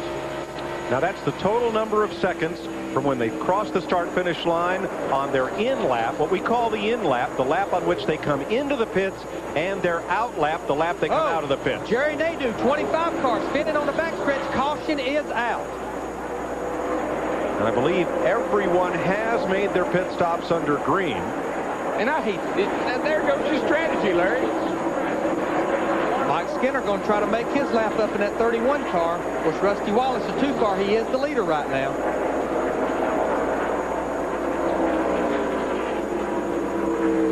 It's a big break for Todd Bodine, who, man, I'll tell you, he was hurting until that happened. And it erases Wallace's advantage. Coming outside. This is a whole new deal. Outside. And I got to believe the new deal will be, if you can make it, you stay out. If you can't make it, you got to pit. Yeah, these guys just came in, so there's no reason to come back in unless you need fuel. All right, leader has now taken the caution flag after Jerry Nadeau's spin. 43 laps, 86 miles to go. Will anybody stop? That's the question. Jimmy Spencer, Steve Park, I bet you'll be on pit road. Oh, I think they're happy to see this. Yeah, Jimmy Spencer particularly. This is really, a caution flag is really now Spencer's only chance to win the race, and he got one. Yeah, but think about this. If the other guys don't have to come in, he's going to be pretty far back in the field when he restarts. And passing is not easy at the end of the day. Nobody will give you anything. And with 31 cars still on the lead lap, he'll have a long way to go. Ooh, boy. Better under caution than trying to pit under green. Oh, yeah. Right. This is a whole new deal, guys. It's like, give me 3 more. That's what I love about this sport. How many times a day do you say, well, this changes everything? And here it does again. Steve? Yeah, you guys are exactly right. Ricky Rudd on that after the last pit stop complaining that he was very loose, but he's afraid if they come in and pit and make any adjustments, there's 30-some cars on the lead lap, and there's no way they can make up that position, so they're just kind of stuck with what they have right now. Jeff Hammond, what would you want here? Track position or fresh tires? Says the 20 and 1's probably going to come. What you want me to do here, man? Come on, talk to me. Their car's a little bit iffy. Now's the time to hit pit road and get it fixed. And I'd like to point out also, look who's in 16th place. The guy who run his guts out earlier to get a lap back, got another break and got his lap back once again, Kurt Busch. Well, Spencer leads them in, and Kurt Busch. Well, Jimmy Spencer was going to run out of gas, and he had to come in. Dick? Yeah, you're exactly right. That's exactly the problem. He would not be able to make it all the way. They knew that on the last stop. So Spencer's in. The instructions to gas man Phil Thomas, be sure and get it full. Get every drop in. Thomas now with a can in the back end. 4-tire change for Jimmy Spencer, who has led most of this afternoon so far. But he is going to resume the race in 30th position. Trouble with the left rear. Well, that's not a big deal. Loose lug nuts, that's not a big deal. I mean, he's not going to lose any positions over that. The big problem was right here, the fact that he had to pit it all. 11 of the 31 cars on the lead lap pitted, so somebody is going to get a break and start 21st on this restart. Watch these guys. I love it. Watch Tony Stewart. Am I coming? Am I staying? Gordon, he's down there. Yeah, I'm coming in. I'm going to come on in. No, I'm not. Let Spencer go by himself. Spencer was the only driver in the top 15 that made a pit stop. We'll see if that strategy pays off in a minute. Who can get around these last 41 laps the fastest at the California Speedway? Welcome back. Fox's live coverage of the NAPA Auto Parts 500. Rusty Wallace, your leader at the moment, and he's driving in a car nicknamed Mad Max, okay? And this car, That's appropriate. He was mad at this car because he finished second in Indianapolis, thought he should have won with it, but then he drove it to the max and won at Michigan, and it's in 8 races, has finished in the top 10 5 times. So Rusty in pretty good position at this point. Well, as we said earlier, I feel like Robin Pemberton and those guys did their homework, and they got everything kind of working for them. And Rusty, I think, is motivated to get the job done because, hey, Roger Penske did build this racetrack. Right, and guys nicknamed their cars. And, Jeff, you told me Darrell nicknamed one of his last cars Flattery because it got him nowhere. Oh. Darrell? Oh, you. Did this guy ever give up? What's happened? Now, when we were 16, we didn't have the internet. We didn't have PlayStation. We didn't have any of this stuff. But we knew the engine and gear ratio and transmission combinations of any car you could buy. Whatever happened to kids being car crazy? Oh, no gearheads anymore. They got computer heads now. They got to figure it all out on the computer. These kids out here racing, they race on computers. That's how they figure out these racetracks. I had to go 30 years to figure them out. My 9-year-old son, don't Brandon, you say anything, Hammond. He ran a 300-lap race in South Boston on his computer the other night. I didn't know what in the world was going on up there. But listen, we're getting ready. We're coming down. We got 4 fresh tires. We're getting ready to do the hardest driving we've done all day. This is for the big bucks, big purse, big bucks. Step back. Hang on. We're going to crank her up, boys.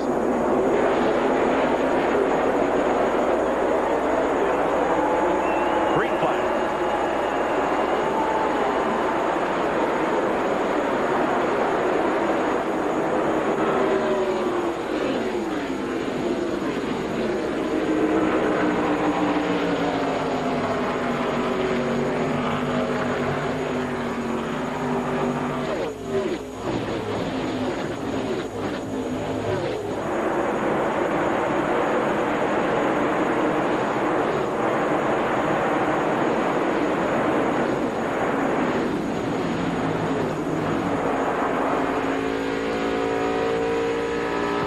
The first 20 drivers did not pit during this most recent caution. Rusty Wallace, Tony Stewart, Jeff Gordon, Ward Burton, Robert Presley, Ricky Rudd, Mayfield, Earnhardt Jr., Presley, and Harvick, and Jarrett, the top 10 as they go 4 abreast. 1, 2, 3, 4, into the corner like a funnel. Still 38 laps to go. They're racing like the last lap. Well, now you got to make your move, man. If you got anything left, or can you do anything, you got to do it now. Don't give me that whining, driver. Get up there on the wheel and go. Start working your hands, quit working your mouth. Unfortunately, a guy that was having a great run, Casey Atwood, been in the top 15 to 20 all day. He keeps coming to pit road. They've got an oil leak they can't find.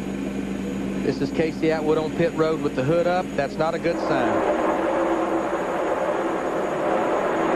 Man, they're slicing and dicing back here in the back. Talk about crank it up, though. Dale Earnhardt Jr., he's been cranking it up. He's up to the 7th position. All over the back of Ricky Rudd in that 28 car. Rudd's kind of slid back on this restart. He's gotten passed by a couple of cars. Junior looking for his first win of the season. Oh, he's going to win. It's just a matter of where and when, and Charlotte's coming up, and he loves that joint. Matter of fact, he likes Richmond. He won there, so it's another track that he could do really well at. A lot of good racetracks for him coming up. We talked during practice about how this race would go to the experienced drivers who best knew how to adapt to changing track conditions. And look who's up front. Rusty Wallace, Tony Stewart, Jeff Gordon, Ward Burton, Jeremy Mayfield, last year's winner, Ricky Rudd. For more on the leader, Jeannie. Well, guys, no doubt that Rusty Wallace would stay out that last caution, but there is a little bit of doubt concerning the tires that he took during his pit stop from lap 200. He said it's getting a little pushy out there.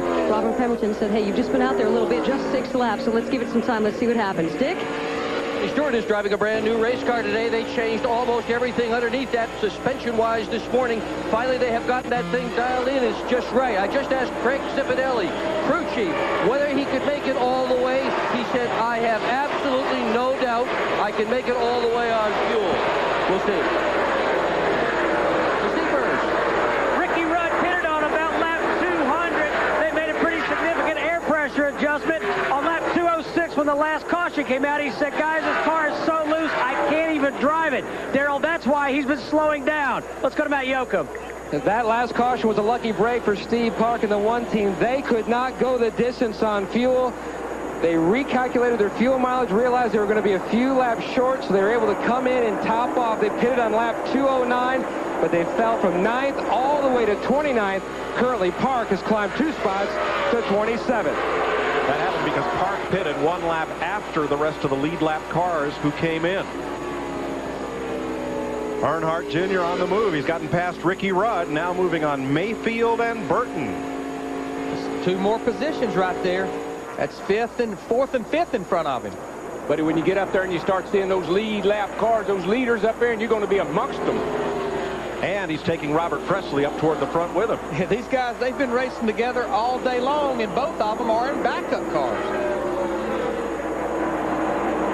Like I said, this is when nobody cuts you any slack, but everybody's doing all they can do right now. This is when you turn the engine a little tighter down in the corner, stay in a little bit longer, get back on a little bit quicker. Rusty Wallace, 2.4 seconds out front, just about where he was before the caution flag that made these last pit stops occur. And here's Junior working on Ricky Rudd.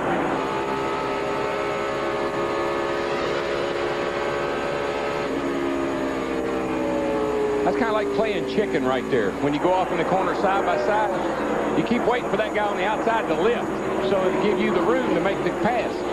Where Junior seemed to really beat him, Darrell, was getting in the corner. Remember, Ricky's loose. He can't drive it in there as deep. Robert Presley is starting to come around Ricky Rudd as well. And the fastest car in the 2 practice sessions yesterday, Ward Burton, is right there in the mix, too. He's got a rear view mirror full of that Budweiser car. Dale Earnhardt Jr., Robert Presley, and that 77 falling right in Junior's tracks. There's 5 drivers right there looking for their first win of the year. Whoa! Presley took it all the way downstairs. He thought about it, and he thought about trying to take it on the inside, but everybody knows it gets too tight and you get loose getting in there. That sounds like a contradiction. Traffic's too tight, car's too loose. Boy, a guy that just keeps losing the handle on his race car. Our points leader, Dale Jarrett, falling all the way back to 22nd. Matt Yoakum, they just can't get it like they need it. Well, Larry, Dale Jarrett had never won here at California in a Winston Cup car, and that win will not come today. Apparently, they have dropped the cylinder on the 88 car. This will be the first time in 39 races that he does not make the finish that he has had engine failure sideline him from a race. So right now, engine trouble for the 88. Ward Burton scooted up too high down in turn 1 and paid the price there. He drove it in there real hard, fighting for position, and he about lost the car. And just remember what I told you, in attrition, right here at the end of the race, I've seen it time and time again. When you drive that thing down in there, you're going to carry more RPMs. Let's see what happened to Ward Burton, because he was right up there fighting with Dale Jr. and he got up there and he just got up too high, couldn't get back to the throttle, lost 1, 2, 3 spots.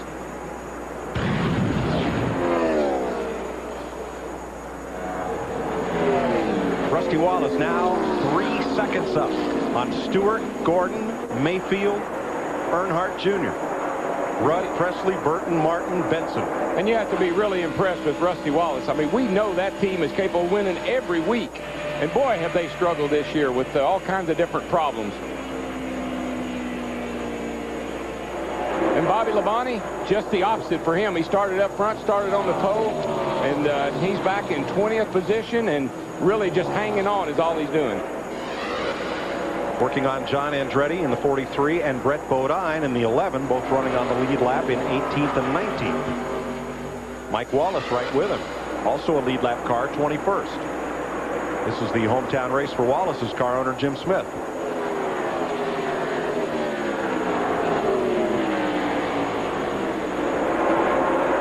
Boy, Junior could, he could almost make that pass if the track was just a little bit wider. It's only 75 feet wide. Maybe if it was 80, he could make it. Oh, trouble. 18 again. Bobby Labonte, just like the first caution of the day, slides through the infield, gathers control, no caution. No caution. Boy, that is the third time. Once in practice and twice today. This battle right here, this is the 4th position. Dale Earnhardt Jr. in 8 car, he's going to take it from Jeremy Mayfield. And you never know, when the car comes off the corner like it spins, the spotter sometimes will holler caution, and you'll lift, and then all of a sudden he'll realize there isn't one. Show you again what happened to Bobby Labonte. Remember, he brought out the first caution of the day at lap 58 with a spin off turn 4. Just gotten down under, he tries to, oh boy, he just, again, the cars get really pushy right there, exiting the corner. There's somebody there. Watch this, almost the same thing. This time he looks like he may have gotten some help, but he did the same thing. He slid in front of the 30 car earlier today. So that's his second time that this happened to him the same way. Mark Martin has crashed with Ward Burton. This will bring out a caution at lap 225. Martin slides down just out of harm's way. Ward's car had a little fire coming out of it. I think it's gone out now. 6th caution today at lap 224. Mark, kind of hard to tell how much. Oh, he's got lots of damage. Both these guys running in the top 10 when this accident happened. See if we can see what happened here. 22 down in the corner. He looks like he and Mark may have gotten together. It's kind of hard to tell. That's entering turn 3. I'm not so sure. Burton got loose down here in turn 1 and 2 and lost the 2 and 3 spot. He may have just gotten loose. There's a little fire coming out from under the hood. And there's a good sight. The window net comes down, which means Ward's, that's a signal to the rescue workers. He's okay and able to get out. Still, that's a hard impact on that right front. You can see how that whole right front corner, the right front tire is up in here somewhere right now. Here we go. Let's see if they comes down. I think he was getting loose, and that's why Mark got up against him. I think Ward was loose getting in the corner. And he's getting loose, and Mark gets closer to him. That just makes him looser. Worse. Takes the air off the rear spoiler. Yeah, we're running 8th and 9th. I'm not sure on the Dodge if that fuel pump's in the same place it is on the Chevy and might have knocked the fuel pump off it. Boy, I don't know. So. It's rolled all that back underneath the car. Mark's car is damaged heavily as well.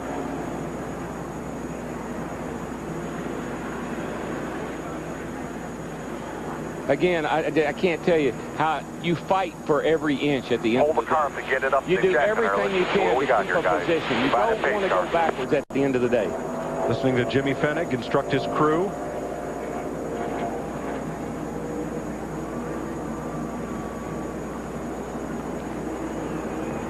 Rescue workers talking to Ward Burton. They were running 8th and 9th. Martin came in here 21st in the Winston Cup points. Ward Burton was 16th. Again, folks, it's heavy impact on the right front side, on the right front corner.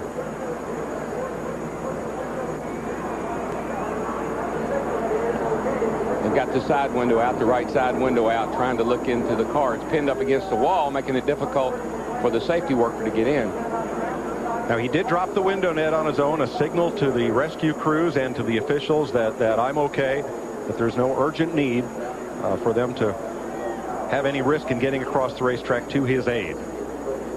So they'll help him out, and we'll come back. 225 of 250 laps, 50 miles of racing to go here at California Speedway in the NAPA Auto Parts 500 on Fox.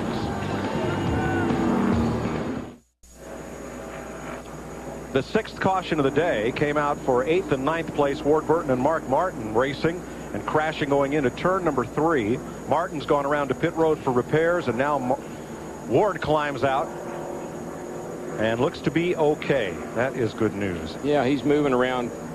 I think he just got the wind knocked out of him, and he looks like he's okay. Another look at what happened entering turn 3.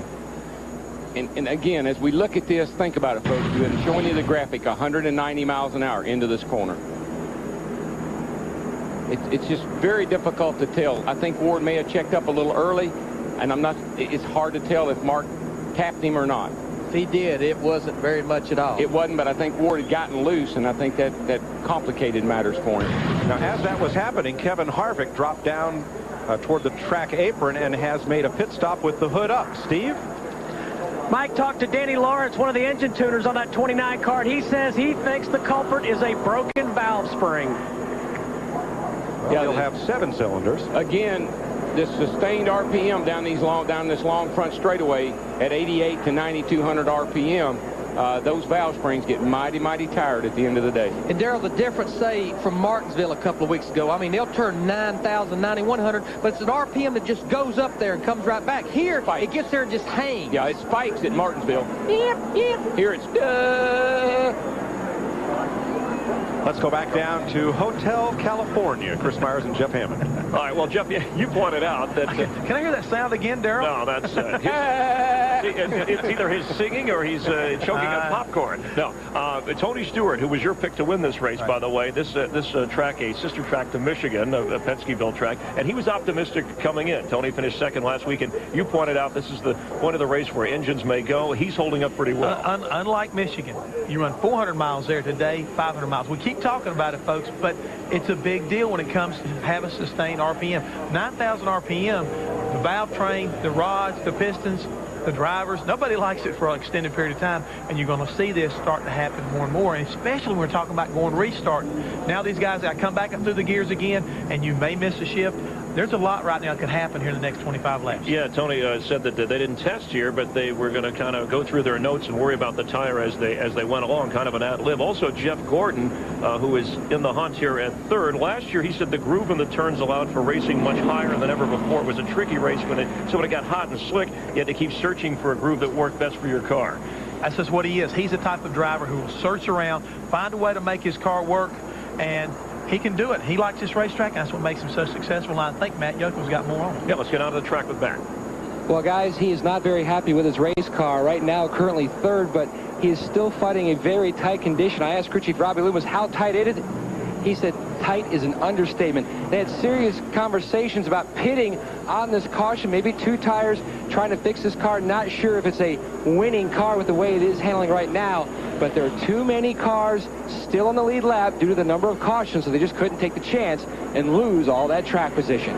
To Jeannie.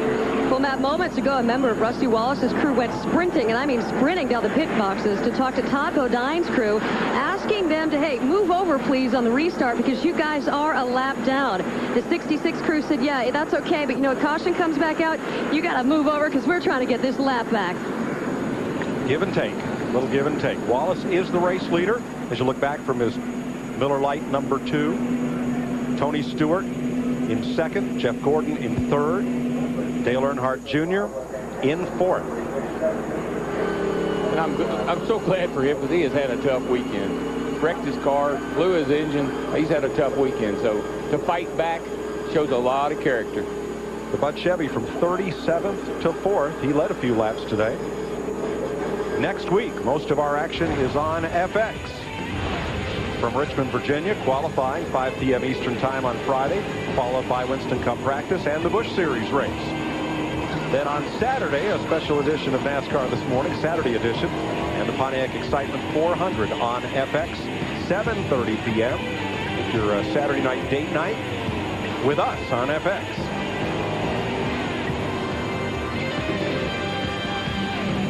I tell you what I'm looking at, Larry. I'm looking at point standings. And Dale Jarrett is struggling right now. I was surprised they didn't bring that car in the pit and work on it. He's back in 21st position. You got Stewart, Gordon, some of these guys that are right on his tail, right up there at the top. He could lose a lot of points today. Yeah, Gordon's in third, and that's about a, you know, an 18 position swing. That can make a big difference. Really Jarrett would only give up 6 positions by pitting. Yeah, I'm surprised they didn't come down and try to make the car better for him. Maybe they can't. Maybe there's something that maybe they need to do something they just can't pull off right now. Well, Dale Jarrett came in here with a 145-point lead. That would get chopped almost in half. Yeah. All right, 1 lap to green. Rusty Wallace, your leader. Tony Stewart sitting second. Jeff Gordon third. That's how he'd gain all those points. Dale Earnhardt Jr. fourth. Jeremy Mayfield fifth. And we've got 20 laps to go. We'll have what they call the 25-lap restart rule, which means it'll still be double file, but only lead lap cars will be to the outside. But we've got 27 cars on the lead lap. Yeah, and Ricky Rudd, Robert Presley. What a day for Presley. It's good news for the leaders because you're not going to have that many lap cars down on the inside that can take your line away getting in the corner. A good restart here would be real critical. Put up on Steve Park. He is one of those. Actually, 27 lead lap cars. Going to send them back out. Here we go. If you think it's been good up to now, get ready for some real racing. This is the best it'll be all day. Shootout right here. Number 2, the Miller Lite number 2 of Rusty Wallace, the Home Depot Pontiac for Stewart. There's 24, Jeff Gordon. He sits third. The Bud Chevy of Dale Earnhardt Jr. Jeremy Mayfield, last year's winner in the 12, Ricky Rudd in the 28. And then Robert Presley, that yellow 77, his last top 10 finish last June at Michigan, a 5th. And a very similar racetrack. Yep. So, makes sense. The 90 car's back there, too. He's in 12th place, and this is an incredible day for that team. They have struggled, missed races. They switched over to Yates Power. They got them a new consultant in Felipe Lopez, and they're up there in the top 15. And right behind him, struggled all day to get back on the lead lap, and did Kurt Busch. So here we go. 19 laps to go. We got some leaders, and we got some guys that want to be leaders. Todd Bodine in the 66. He lived up to his end of the deal. Jumped in behind Rusty Wallace. Remember, he's a lap down. But he's got a pretty good hot rod. I mean, he's been able to run fast all day. He just had incredibly bad luck in the pits. Got a battle for second. Jeff Gordon in the 24 car on the high side. Gordo's car's a little tight, but if he can get it up on the outside and get that high groove going, he could be... Whoa! Here comes Junior to the bottom. Boy, look at Dale Jr. come up to the pack to the front. Got that lap back and been on the move ever since. These 92,000 plus fans, they are loving it. Started 38 all the way up to third here with 18 laps to go. Took a provisional, took a backup car, and here he is. Jeremy Mayfield in that 12 car, Tony Stewart, sliding backwards on this restart. He may have not gotten his tires cleaned off there. No, I think that's his problem. He lost a couple of spots there on the restart. I think he just wasn't ready. I didn't think he had his tires cleaned up enough. And what we mean, nobody changed tires. These tires are hot. They pick up debris and rubber on them. You have to get them cleaned off before they'll perform again. But boy, Rusty Wallace on the restart, he just jumps out there. These guys here are battling like crazy amongst themselves. Rusty's just driving away. That's a big lead in 1 lap, 2 laps after the restart. But again, you watch Todd Bodine, that second car there in your screen. He's a lap down, but he is hanging right there. The worst problem he's had all day long is when he had to come to the pit road. Yeah, his on-track performance has been stellar. Rusty Wallace trying to shut down the field here in California. Jeff Gordon 1.1 seconds back, but a lapped car between them. And what Rusty doesn't want is for Todd to get up there and bother him. It's a distraction to have somebody in your rearview mirror, somebody back there that's kind of making your car do something you don't want it to, making it get loose as you go down in the corner. Now, right now, these two spotters, they've got to be talking to each other, with Rusty Spotter telling Todd Bodine's spotter, look, back off a little bit. Caution comes out, we'll give you a lap back.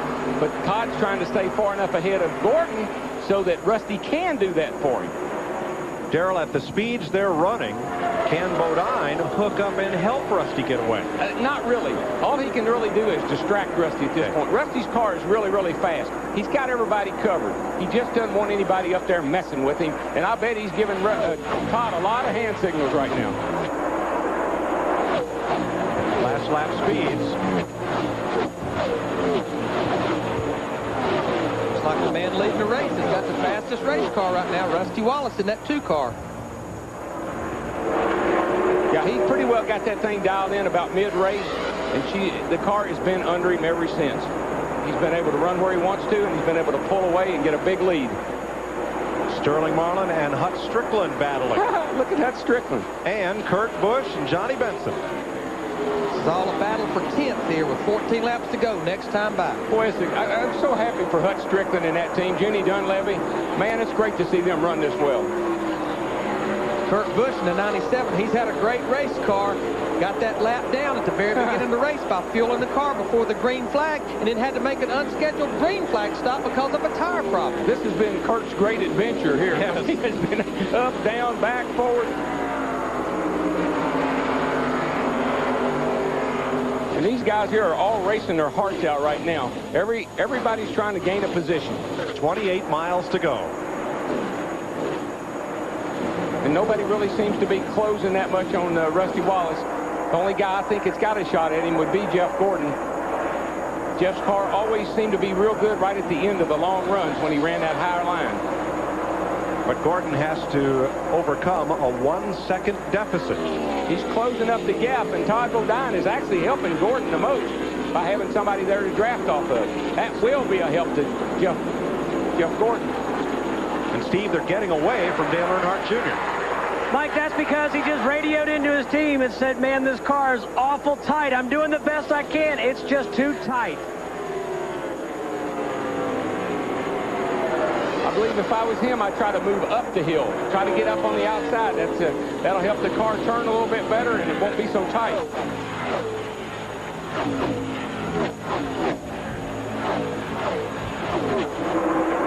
Of course, he's afraid to do a whole lot. We got Tony Stewart just breathing down his back there, but I believe if he'd take a higher line, that it would free the car up some. Darrell, Jeff Gordon is catching Rusty Wallace. There's the real-time interval on Fox Tracks. And there is like I said, there's a point in here where Todd Bodine is going to have to get out of the way because he's affecting Rusty and he's helping Jeff Gordon. Jeff Gordon, he's about a 1/10 of a second quicker each lap that we ran here the last few laps. Boy, he's using up every inch of the racetrack. When he gets off the turn 4. He about run out of racetrack at turn 4. That's it. He's right up against that outside wall. His car's tight, but he's trying to make the most of it. 22 miles to go.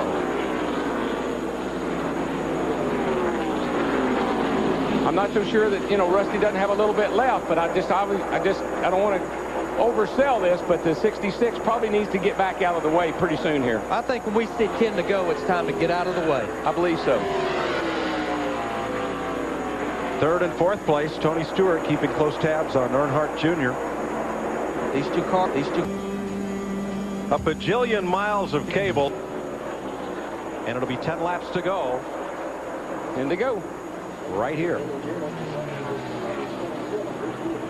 Point leader Dale Jarrett continues to drop back. He is 26th and will give up almost half of the Winston Cup point lead he came here with. Man behind him, Jeff Gordon, at 24. He's in second. That's a big swing.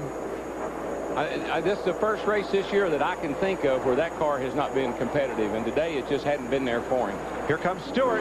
Stewart going after Earnhardt Jr. for third place. They changed kind of lines there. Junior went high. Tony's already hanging around the bottom. You heard Junior saying his car was a little tight. That high line will pay off for him if he can get back to the gas quick enough. 9 laps to go this time.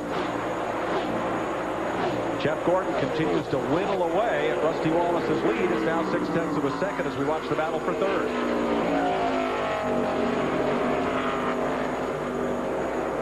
Jeff Gordon using all of this 2-mile race. So we can race. Let me tell you, there's nobody. There's hardly anybody in racing that is any better at the last 10 laps when he's got a shot. And there you go. Todd Bodine did move out of the way, and that's a gentlemanly thing to do and the right thing to do. Jeff Gordon just asked his spotter, let's get him out of the way. Todd Bodine did what he should have done right there. Now is Bodine any help to Gordon? Right behind him. Kind of the same deal. He will be for a little while, but then he's going to make Gordon's car get loose if he stays up tight on him. Gordon's getting away from Bodine, but can he track down Rusty Wallace with 8 laps to go? There's the interval. It's under 0.6. I think he can catch him. Now, I don't know if he can pass him or not with a tight race car. We see him using up a lot of racetrack. I do believe he can catch him, but I don't think he can pass him. They've got clean racetrack in front of them, so no traffic should be an issue here. 7 to go next time. Rusty's best finish here was 8 last year. 92,000 in the seats, on their feet. 92,000 standing in front of their seats. Not too many of them sitting down right now. I tell you, Rusty's car's been awful good all day long. I just can't imagine that he can't hold Gordon off for these last 6 laps. For Jeff Gordon, catching Rusty Wallace is going to be one thing, passing it would be another. Yeah, his car, he's already complaining about it being tight, and then that's going to make it worse when he gets up behind The Rusty. closer he gets to Rusty, it's going to take that downforce off his front end, make it push worse. Exactly. Half a second apart. He's inching up there. He's going to make it very interesting. But at this stage in the race, half a second might as well be half a straightaway. All you got to do is overdrive his corner. Either corner, though, drive in too hard and get your car loose, get it sliding up the hill, can't get back to the throttle quick enough, and he's there. Now that time, Wallace in turn 2 climbed up the racetrack a little bit, and Gordon closed in. He's inching up on him, and he's in a position where he can really feel the draft off the Rusty's car. So he's going to get there. There's no question about that. This is the corner where he seems to really be making up time. Look at him, Darrell. He ran around the bottom down there in turn 3 and 4 that time. What he's doing, he's going in low and letting the car really slide up the hill coming off. 5 laps to go. Down to 3/10 of a second. Well, it's down to about 5 car lengths and closing big time. Rusty didn't get off of turn 2 very good that time, and Gordon did. That's his weak link right now, Darrell. Turn 2. Rusty is riding up the racetrack on the exit of turn 2. Gordon keeps closing. See the speed difference there, about a half a mile an hour. Gordon's got the car right around the bottom, but you see how he gets that push in it? See how he gets way out there? Closer to Rusty he gets, and he couldn't get much closer now. Boy, these fans are loving this. 4 pretty equal race cars. 4 laps, 8 miles to go. Pretty equal race cars here. This is where Gordon seems to be a little better. He was last lap anyway, getting off of turn 2. Rusty kept a little lower there on the exit of turn 2. Didn't give up as much ground. Actually pulled Jeff a little bit down the back straightaway. Rusty doesn't want Gordon to get close enough to let him see him sweat. That's a big thing. It's all right to keep back here, just don't get too close. Gordon's going to try the high line. It's been working for him all day long. He knows he's got to do something. He's not going to catch Rusty otherwise. 3 to go, Les. 3 to go. 3 laps to go. I believe he actually lost a little ground to him that time off turn 4. I think you're right. 3 laps, 6 miles to go. And you can see that he lost ground not just by looking at Rusty's car, but also looking Todd Bodine close back up a little bit on the back of Jeff Gordon. Now, while that battle was going on, Dale Earnhardt Jr., he got back by Tony Stewart in a 20 car, but Tony pulls right back up on him off of turn 2. This is a battle for third. They're kind of having that seesaw battle. One's high, one's low, and both of them are just fighting tight cars. Mayfield 5th, Rudd 6th, Spencer 7th, Nadeau, Marlin, and Presley the top 10. John Andretti falls off the pace as we come down for 2 laps to go. I just don't think he's got the car to get it done with. I mean, he's given all he's gotten. I believe he realizes that now. He's kind of just going to hang on to second place.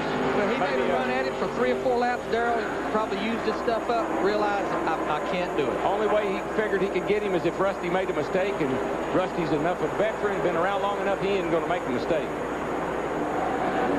You got to give Wallace credit. He's pretty well worn them out here today. Yes, he has. He has dominated this race today. Fans on their feet. Here we come. And it's the white flag. Boy, I know Rusty's glad to see that. 1 lap to go. Stewart. 1 more lap. The wall coming out of pit 4. One thing you can bet on Jeff Gordon, he is not going to give up. He's going to give it all he's got, and Rusty gets a little high off turn 2 over there. It's going to allow Gordon to close just a little. He's up at the closest he's been since we got into this run. 3 cars. By 3. That's it. Darrell, all I think Rusty needs to do is run that same line through 3 and 4 right around the bottom. I don't think Gordon can get him. Only way he can get him is if Rusty slips, and he's not going to slip. Looking for his first win in 2001. Rusty Wallace. Clear by 3. Rusty Wallace wins in California.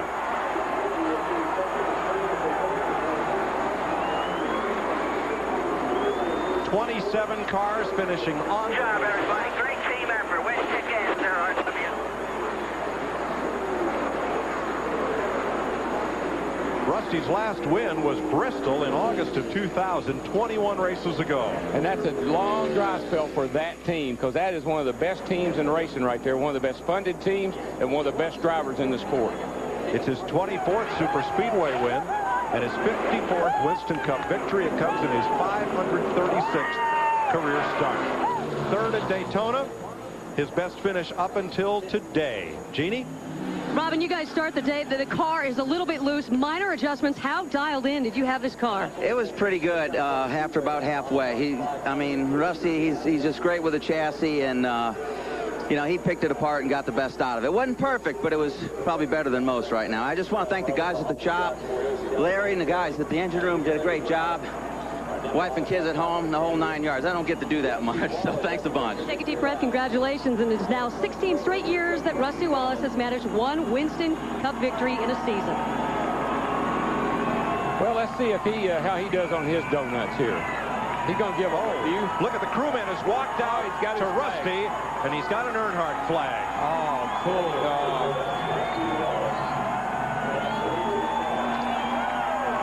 On what would have been Dale Earnhardt's 50th birthday, his old buddy and adversary, Rusty Wallace, will take that flag to victory lane.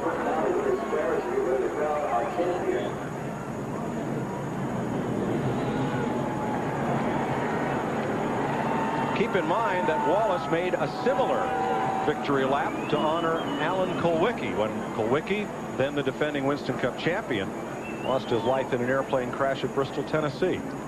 Well, these guys, they raced each other hard, they respected each other, and they was great friends.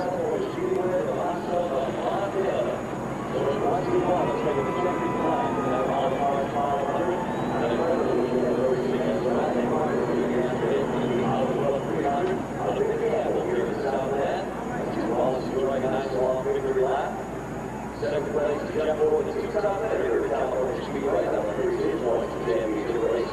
For the Winston Cup at the end of the year. Wallace the winner, Jeff Gordon second, just a quarter of a second back.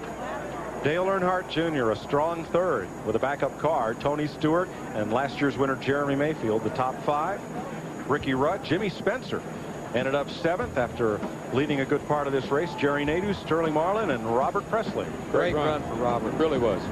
Johnny Benson and Hut Strickland. Yay, Hut. All right, and our little kid, a little buddy there, Kurt fought his way back to 13th.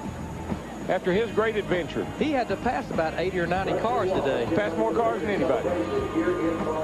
Bobby Labonte, 22nd, best he could do today. Dale Jarrett, 24th. Not a good day for him. All but 3 cars running at the finish. Mark Martin, Ward Burton, and Michael Waltrip, the only retirees. With 40 cars running at the end, 27 cars on the lead lap, 500 miles. Well, that's typical Los Angeles traffic. Jeannie, how about our 4th place finisher? Well, I'm going to try to get through some traffic right now. Greg Zipadelli, congratulations on the 4th place. And I'm going to try to get through to your driver as well, Tony. Another great, I know you would have preferred the W here, but another back-to-back.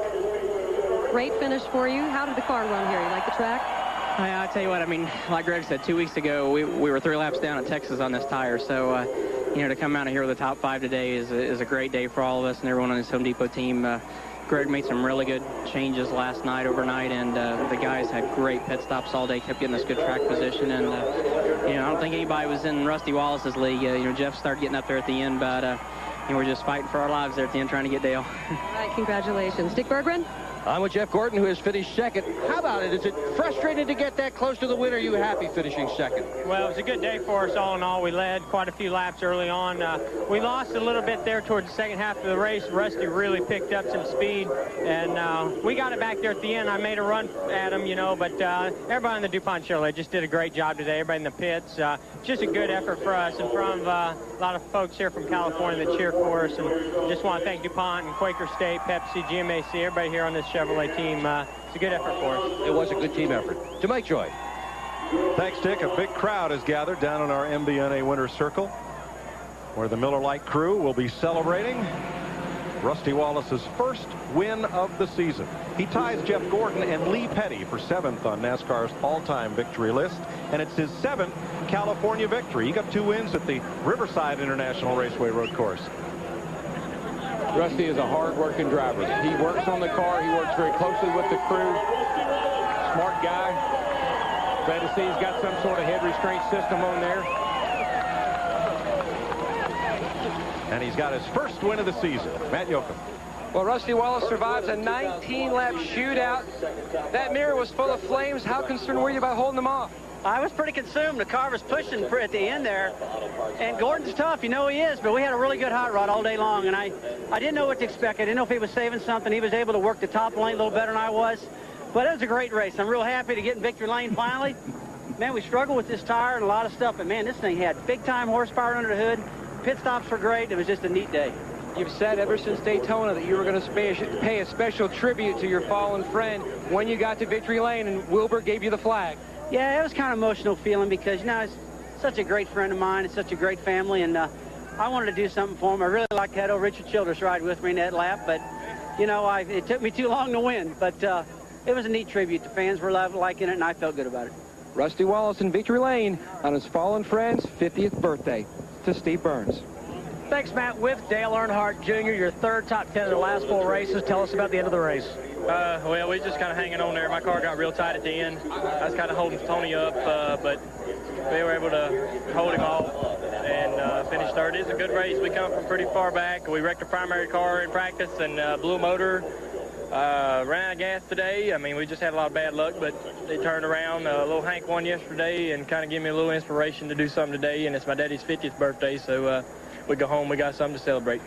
Nice tribute by Rusty to hold that number 3 flag out of the car. Yeah, those are all his friends, you know, and he raced with them for years and years, and I'm sure I can't even imagine what he meant to them. So on that level, so you know, I'm sure that he's enjoying himself, and congratulations to him for his win. Great run, and thank you for your class. Let's go to Mike Joy. Dale Earnhardt Jr. with a fine 3rd place finish today, ahead of Tony Stewart and Jeremy Mayfield, the top 5. Here are the point standings. Jeff Gordon has knocked Dale Jarrett's lead down to 66 points, less than half what Jarrett came in with. That's how quickly things change. Johnny Benson, Rusty Wallace up to 4th, Sterling Marlin now 5th. Look at the 10th place. Yeah, Dale Earnhardt Jr. in the top 10. Slips into the top 10. Strong That run far the back. last 3 weeks. Well, let's go back one more time to the Hotel California. Chris Myers. I think we had a duel at the end there with Jeff Gordon, Rusty Wallace holding him on. The top 2 leaders in career victories that are active. And so with his 54th win, Rusty Wallace leads that department. 6th all-time in the modern era. And obviously a smooth ride for his team today. I think they did an awesome job. We talked about early on that they had a game plan. They executed it perfectly. Early on, the car wasn't quite right, but they had prepared properly, made the right adjustments at the right time. Great pit stops, and Rusty just did an exceptional job, I think, of not letting Jeff Gordon and the rest of the field intimidate him. And our thoughts are with Ward Burton. You saw him walk away on his own power with some help when his car caught fire in a wreck. He has been helicoptered to a nearby hospital for further observation. Hopefully he'll be with us next weekend under the lights in Richmond. It starts with qualifying on Friday on FX. In fact, be with FX for the entire weekend. The Winston Cup practice and then the Busch race. Jeff Green, your winner last year. And then on Saturday night, NASCAR this morning gets you going in the AM. Notice the special day Saturday. On Saturday night, the race here, 400 laps, 300 miles. Dale Earnhardt Jr., your defending champ. Dale Jarrett said about Richmond, the speeds are high enough for good racing, but slow enough that you can race side by side. Today began with 3 doves being released at the California Speedway in honor of what would have been Dale Earnhardt's 50th birthday. Pole sitter Bobby Labonte and last year's points champ spun out twice. The tension was there as the points leader Dale Jarrett had some problems and lost ground in his points lead. They were hoping that Dale Earnhardt Jr. could make a run, anxious for a Hollywood script ending. But in the end, in the fun and sun at the California Speedway, it was Rusty Wallace, a guy who flies his own jets, piloting his car to victory. It was Miller Lite time. Thanks for watching Racing on Fox. We'll see you from Richmond next weekend.